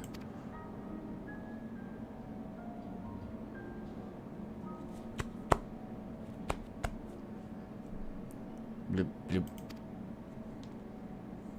I understand the facts of your story, Shroud, but not how you have chosen to process them. On what grounds do you speak of Vanar with such fondness? By sundering the world, she ultimately guided your kind to victory, yet in doing so caused irreparable damage to its individual members. The full scale of that act is beyond... Oh god, this music is making me emotional. The full scale of that act is beyond calculation. It is evident, however, that it resulted in a protraction period of suboptimal existence for Emmett Selk and his brethren. Query. If the survival of your kind is the deciding factor of your evaluation, then should you not also admire Hermes and his decision to subject man to a trial, forcing you to charge or perish, as was the fate of countless civilizations before you? From my perspective, his determination was similar to that of the Omicron's ancestors, those who first began trading flesh for machine, so that our people might stand against the onslaught of aggression from other races.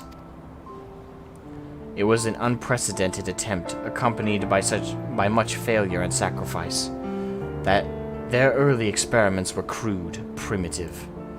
Had they not made those first advances, however, we would have remained invulnerable to our environment. The violence would have utterly consumed us. And what of Emmett Selk himself? Judging by your retelling, he was a benevolent ally saddled with tragic fate.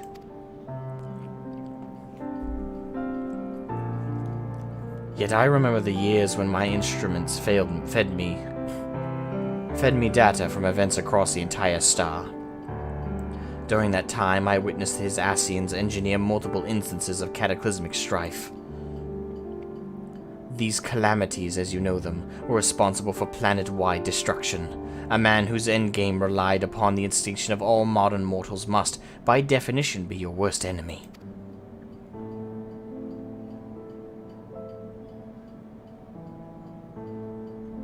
I require an answer.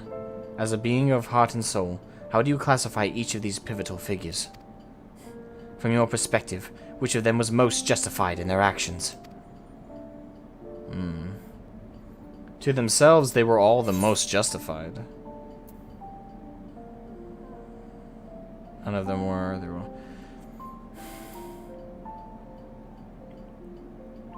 They were all justified in their own way. Certainly to themselves, they were all justified. That's the thing. No one was the maniacal bad guy who wanted to do bad for badness' sake. There was a reason. I think I understand. You seek a definitive answer, yet based on our experiences, Shroud and I might develop very different opinions. In the same fashion, you are free to form your own thoughts on the matter. Do not be so swift to consider them without merit.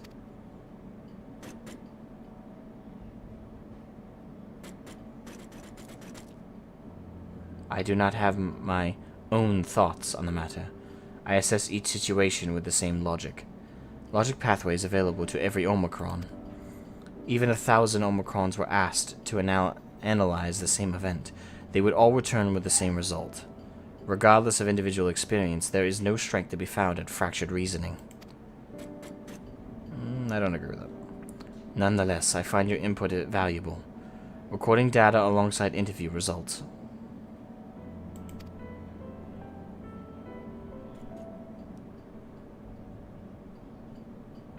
Yeah, no, I called it. This concludes my investigation into the incomplete elements of the final days. I will reanalyze the accumulated information and examine the factors which led to Sir's incomprehensible decision. Let us return to the Thomazine.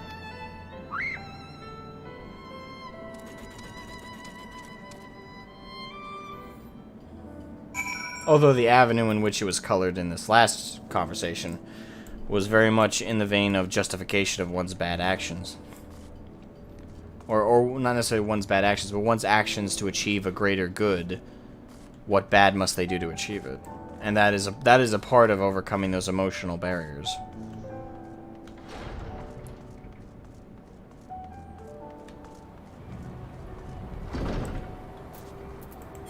There's always a price to pay with every decision made.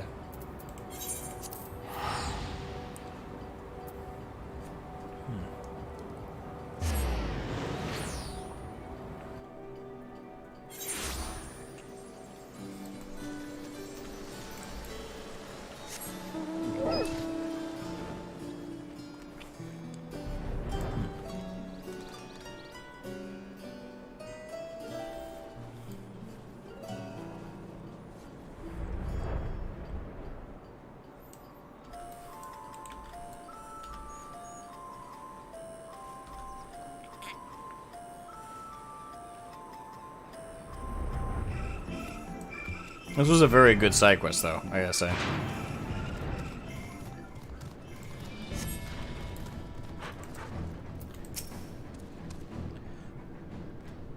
Ah, there you are. Right at the last moment. Your journey with Omega was properly educational, I hope. We'd planned to ask you all about it, and that mystery transmission besides, but I'm afraid something urgent has come up. Seems one of our Ironworks associates has fouled up a job elsewhere, and just needs Wedge and me to rush in and lend a hand. There's an airship already waiting for us on the harbor. In fact, do you think you could escort us over there and talk as we walk? Acceptable. I am fully capable of speech during ambulation. I figured you might be. Right, let's get a move on then. Oh shit, what's happening now?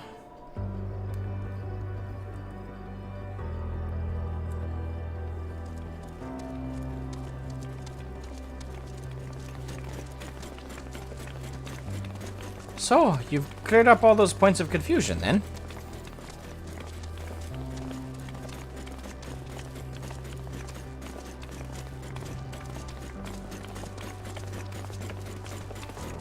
I had mistakenly classified your intangible heart as an ability of some kind.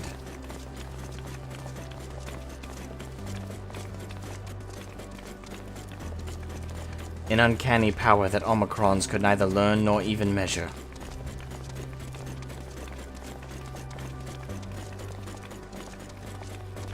Even now, its full nature yet eludes my comprehension.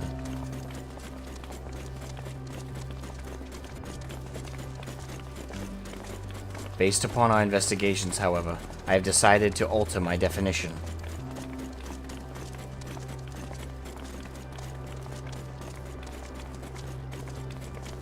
Should come in addition.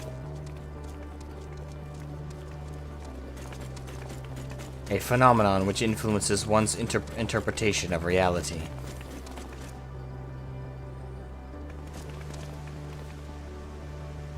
That's not a bad way to phrase it.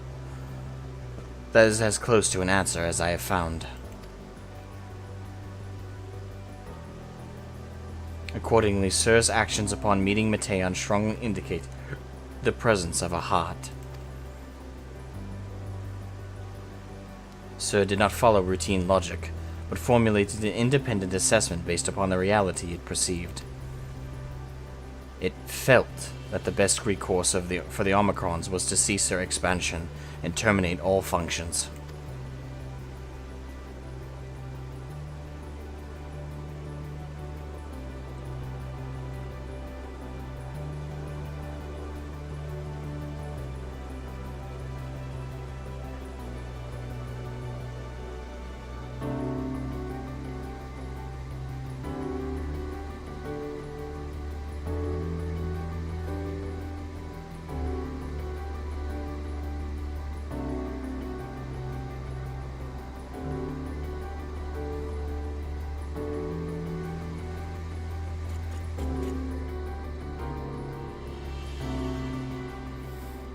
Got some strong data vibes from.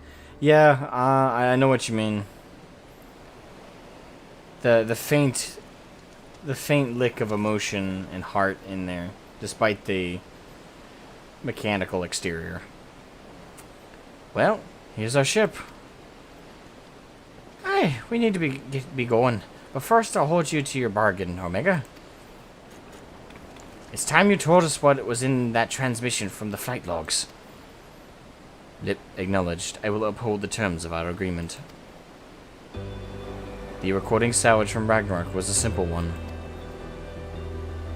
The message is so basic, in fact, that the time spent listening to it may result in a net loss of value. Shall I continue? Now you're just teasing. Tell us the message already. I almost went Irish for Wedge. Acknowledged. Converting dialect coding to local language. Alright, are they about to shoot me in the heart? Again? For the umpteenth fucking time playing this game. To whomever receives this message out there in the vast reaches of the cosmos. To someone I hope who looks up at the stars with the same wistful gaze as mine.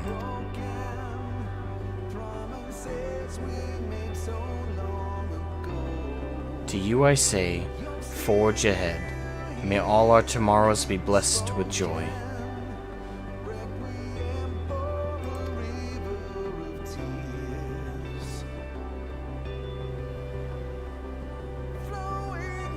God, the fucking writing is amazing, man. What the fuck?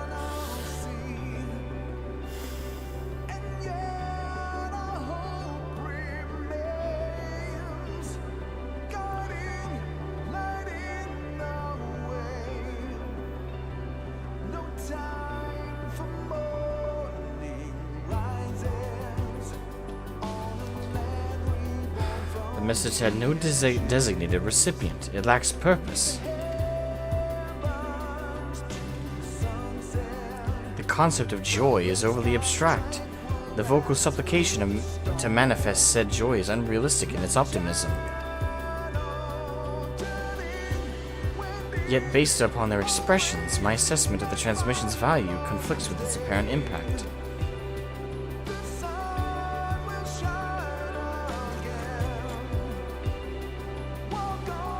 And still I fail to understand you, sir. Your heart still confuses me.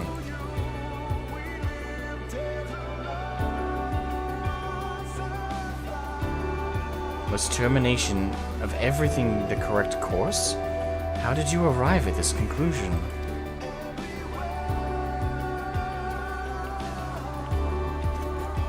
It defies all my attempts at reasoning. But I was designed to evolve. If I continue to learn, the probability that I will eventually comprehend this phenomenon is greater than 0. So I will put the dilemma of your decision aside for now.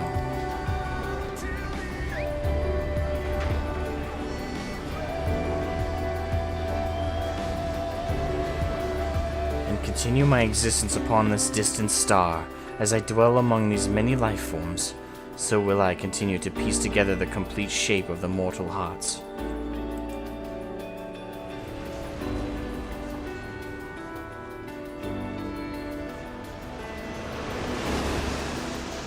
God, man. I don't think there's a single quest line, a single... I must document their progress. Ah, man, jeez. I felt that in my chest.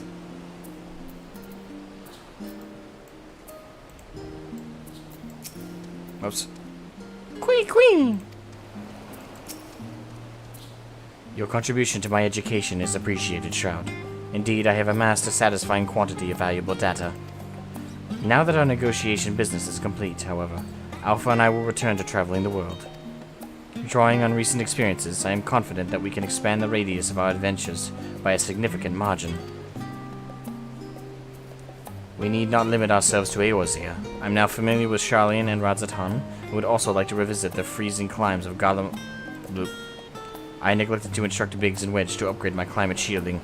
I will reroute my request to Deputy President Jesse. Engaging ambulation and parting salutations. Farewell, Shroud. Bye, Alpha. Bye, my cute burb. I love you. Alpha gives a vigorous shake and draws forth a scrap of paper under his wing. Queen! It seems he wants you to have it. Perhaps this is his way of thanking you? Flow together orchestration roll. Thank you. Swiftly, Alpha. The road is long and we have barely begun our journey.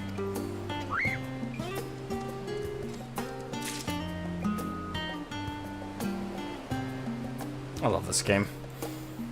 Oh, the storytelling is without equal.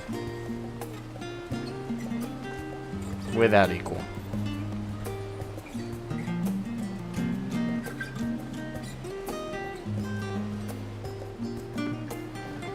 Oh, man.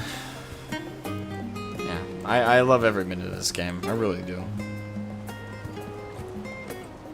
It didn't get me to cry, but as I've said on many other occasions, it's very hard to get me to cry. But I felt something there. That was close. I felt it starting to affect my eyes. Okay? I felt it right in my fucking eyelids. I was like, there's tears coming, God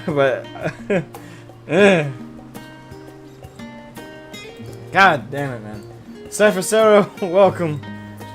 Wow, this in-game, I believe that the devs want us to say that all is fine and continue to fight on in Irma.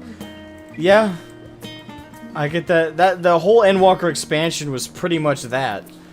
And whether, obviously, I'm pretty sure they wrote it before COVID hit, right? Like,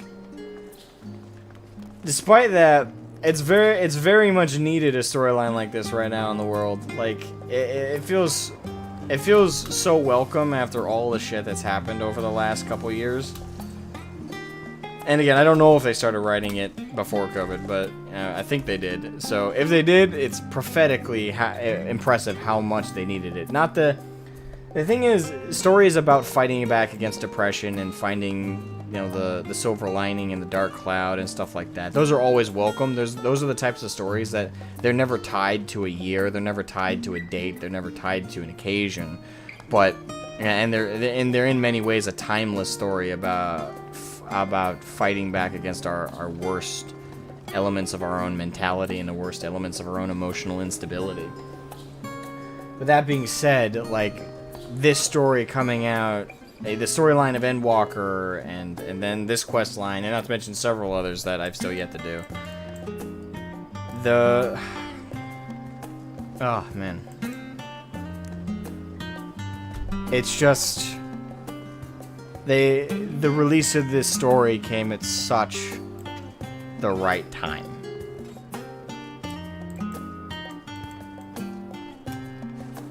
So, all I can say is thank you, I guess. I mean, this game already, like, take away the storyline of Endwalker and Dynamis and fighting against depression and all of that. Not that I want to, but take that away, and this game has already helped me fight the bad times quite a bit. You know, it's...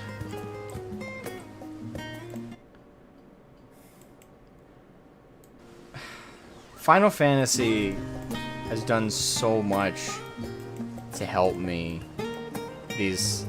And I know it's a video game, right? And I know Angry Cupcake's probably gonna make fun of me, and I don't I don't blame him. But I don't know. As much as yes, it's just a video game, but the community I've met isn't FF14. Yes, it's just a video game, but the now friendships, with the exception of maybe one, but the friendships it's helped me formulate, and the community it's introduced me to, and the storylines it's gifted me with have been such a welcome boon through these really depressing last couple of years.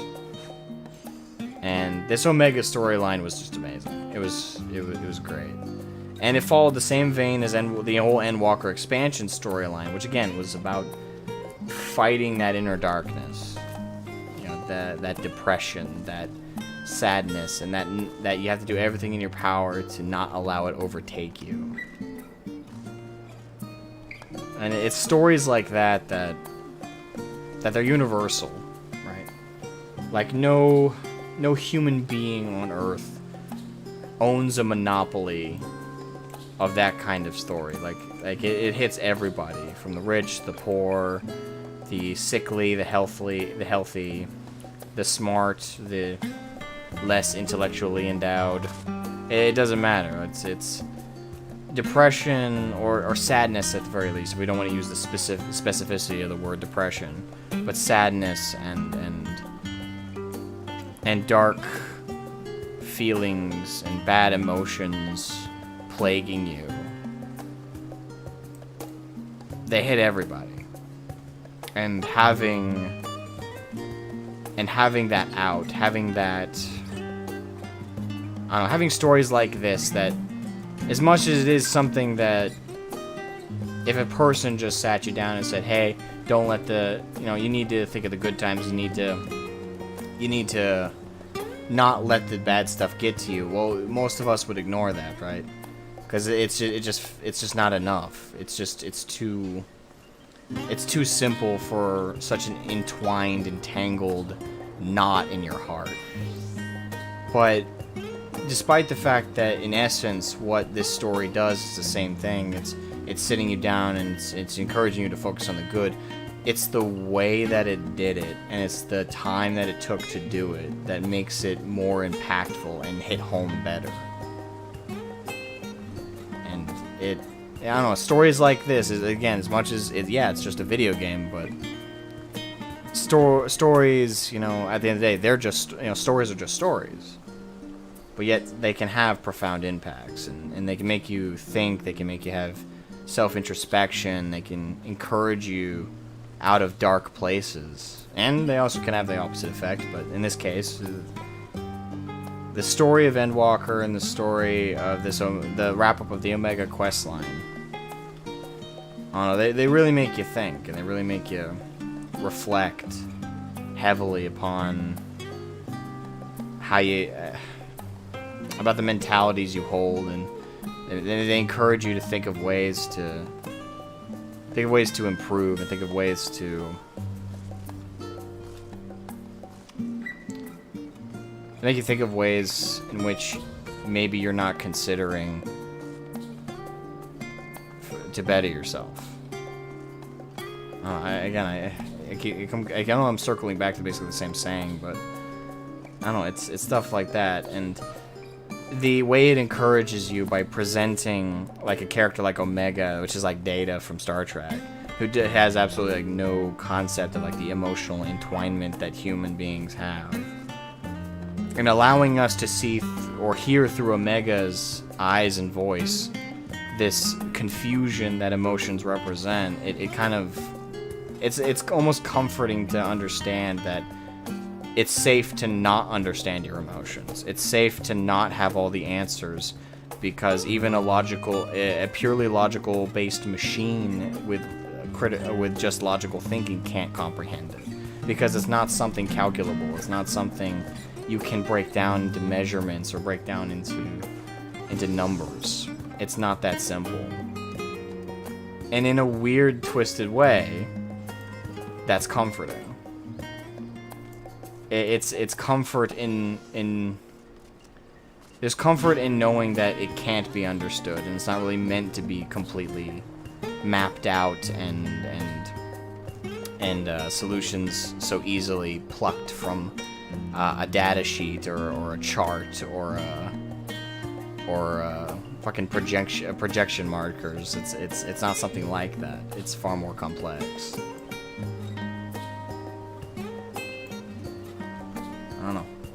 I don't know if for you guys I'm talking out of my butt, but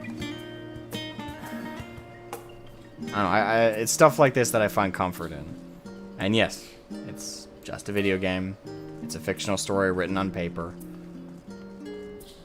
But I don't think that means it has any less value than a story written in a book or a conversation between a therapist and a client. Like, in many ways, this has more weight than those kinds of things, because instead of it being a conversation, which are good, and it's good to have conversations about these things, but it's simply presenting something to you, allowing you to think about it at your own pace and absorb it at your own rate, and completely pressureless in that thought process and in that emotional absorption.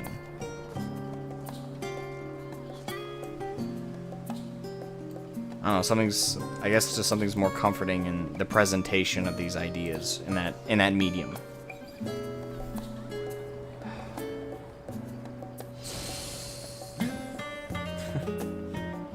I love Final Fantasy XIV, man. I don't know if Ishikawa wrote the Omega questline there, but kind of feels like some of her writing. But if it's not, round the board credit to whoever wrote it. Regardless. That's pretty good. That's pretty good.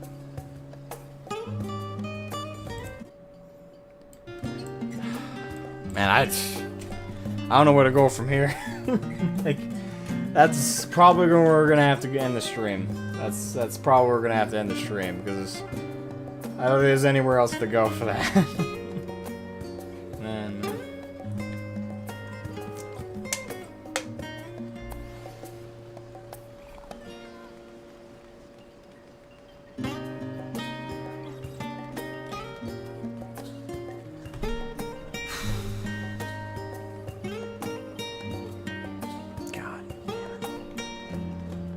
This may have been one of my worst streams ever in terms of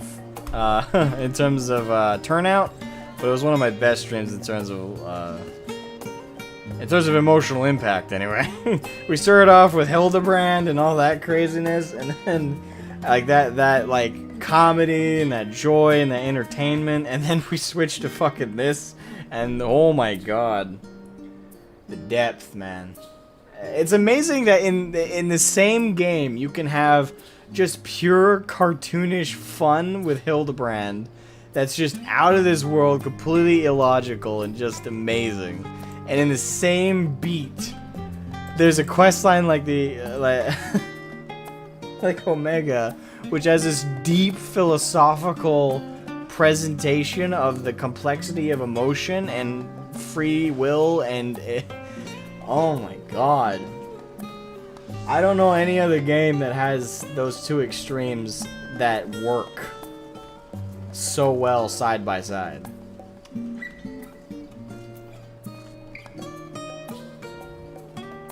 Jesus H. Christ.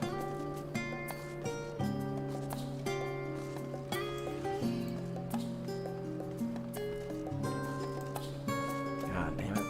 Oh. Deep philosophical thought with Omega. Yeah, talk about a... This stream is going to feel very tonally different from the first half of the stream to this half. It's going to feel very different. Oh, God.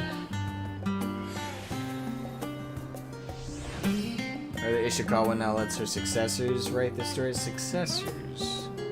Oh, does that mean she's retiring? I didn't think she was... Oh, I thought she was pretty young. Or is she just leaving, like, the FF crew? Is that it? Like, she's just out leaving the FF crew and seeking other opportunities, but she's supervising her successors in the time being? Like, I don't know the circumstances. Japanese work culture is very different from American, so... Successor might mean something different to them. Can you share a video to make me laugh again?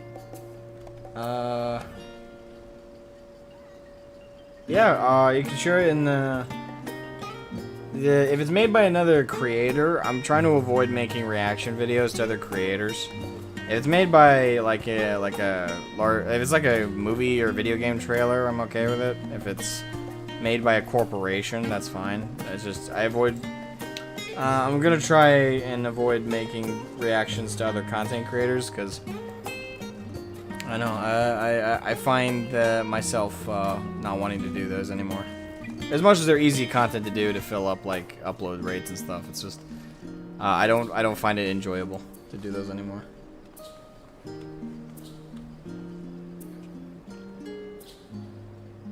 Not retiring, only teaching the successors to learn how to write stories. Okay, so they're like understudies then. CBU 3 related. CBU?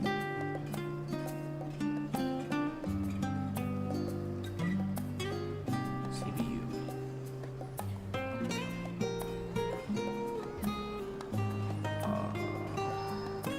I'm drawing a blank. Maybe my brain's just not one to function, but what do you mean by CBU 3?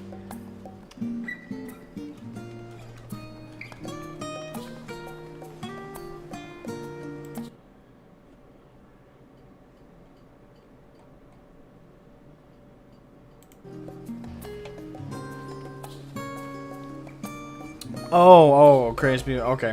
Yeah, you can share that.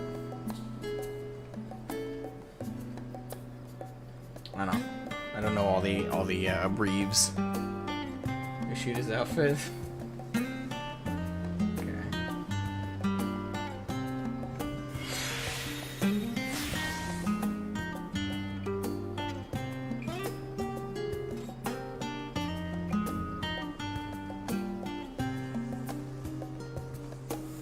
Yeah, I don't know if YouTube will let you share any links, but if you're on the Discord, you can share it over there. Or you can tell me the title of it and I can look it up.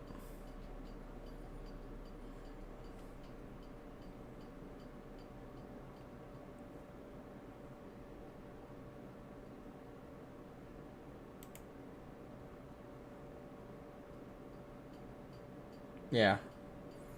You can post links on the Discord if you want to hop over there real quick.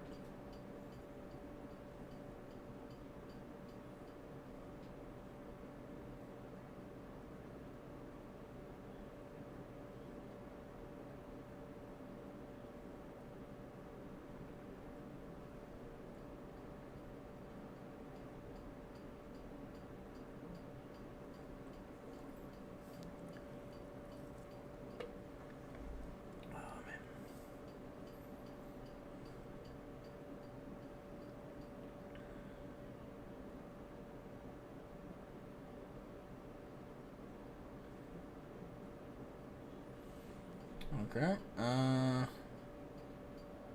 I will YouTube that.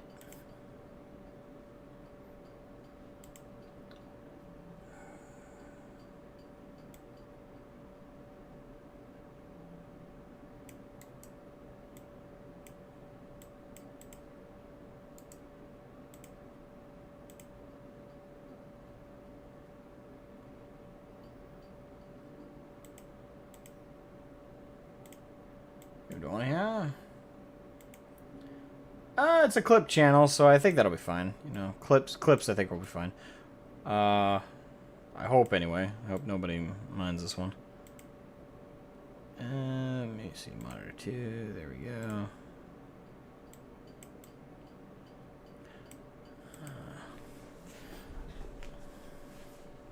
Okay.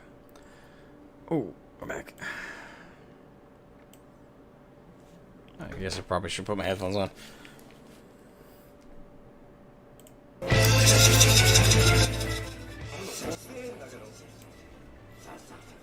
It's like, shush, what?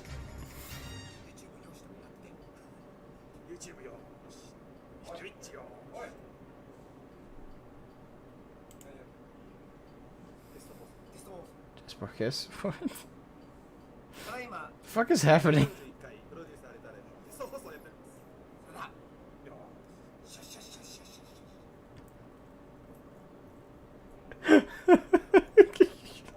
What the fuck is he doing?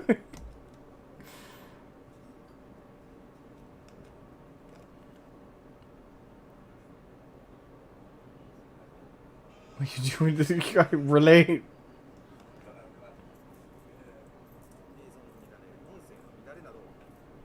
Was that salt? Wait, what was that powder you pumped out? Or was that flour or something?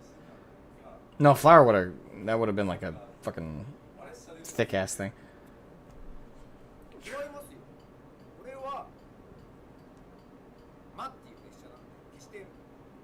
No way, Phantom Train. Is he drunk?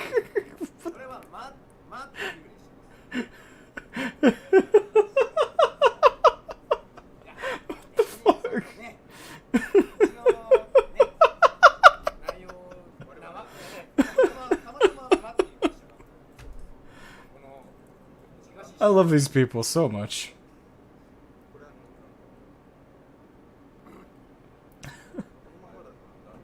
What is this? This is a little hat. It's called. Oh, it's a chimney. So that's smoke.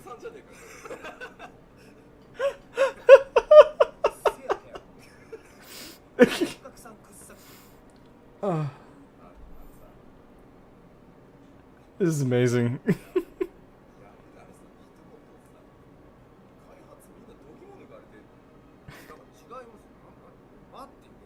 It's straight called Phantom. I'm not referring to patch 4.2.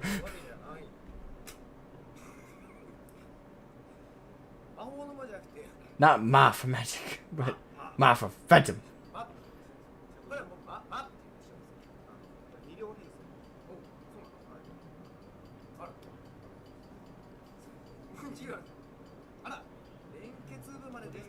There's a couple too. Please get on board.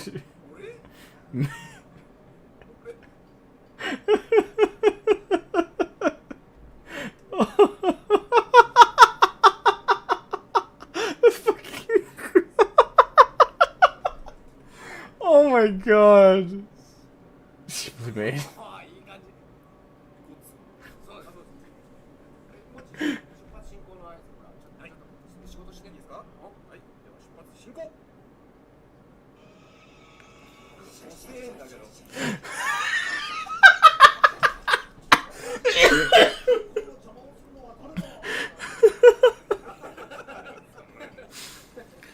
Oh god. Oh god. Oh, I love that. That was amazing. That was absolutely amazing. These guys are so awesome. Like, God, I could rant forever about just the different. I've done it before, so I won't do it again here. But I'll just repeat myself as I've said before. The sheer difference between the devs of Final Fantasy XIV and other devs, in terms of how the public gets to see them and gets to see them talk about their game and gets to see them socialize amongst each other, they feel so much more human than a lot of other devs. And there's another game that I've ranted about at length that I could bring up, but I'm not gonna. I've done it 1,000,001 times, and at this point it's probably erroneous to bring up for a millionth time more. So I'll simply say thank them, thank Ishikawa, thank every single person who works on this game, from the programmers, the 3D artists, the riggers, the texture artists, the animators, the modelers, the programmers who program the no doubt the expansive amounts of code that they have to write for the game, and the abilities, and just from everybody from every position possible that works on this team. Thank them so much, man. All right. Well, good news for you guys though. The stream was pretty much, with the exception of Ludus hopping in a little bit in the middle there. The stream was pretty much you guys. You guys got a private stream, Cypher Cero and Lightning Lunatic. Lightning Lunatic in particular basically got a huge private stream. Yeah, wasn't a big turnout, but again, I don't mind. The game is so fun. The storytelling's so great. Like, I enjoyed it all the same. So I don't know. Maybe next stream we can get a bigger turnout, but I figured, it's gonna be a while before we start seeing the turnouts that we used to see, or that I used to see on the other channel and on the main channel, because I moved everything to a second channel, and that always comes with a loss of viewership and a loss of retention, and a huge loss from YouTube. Actually sending out notifications and stuff. So I don't know. It'll be a while before we can completely repair that stuff, but I'll work on it, and I'm not gonna let it really affect how I handle things. So yeah, thanks so much for watching, guys. Thanks so much for hanging out, and yeah, I guess I'll call tonight there, and yeah, I gotta check in on Ludus, see if he needs to talk or if he's falling asleep. I know it's kind of late for both of us, but yeah, have a good one, guys. Bye bye.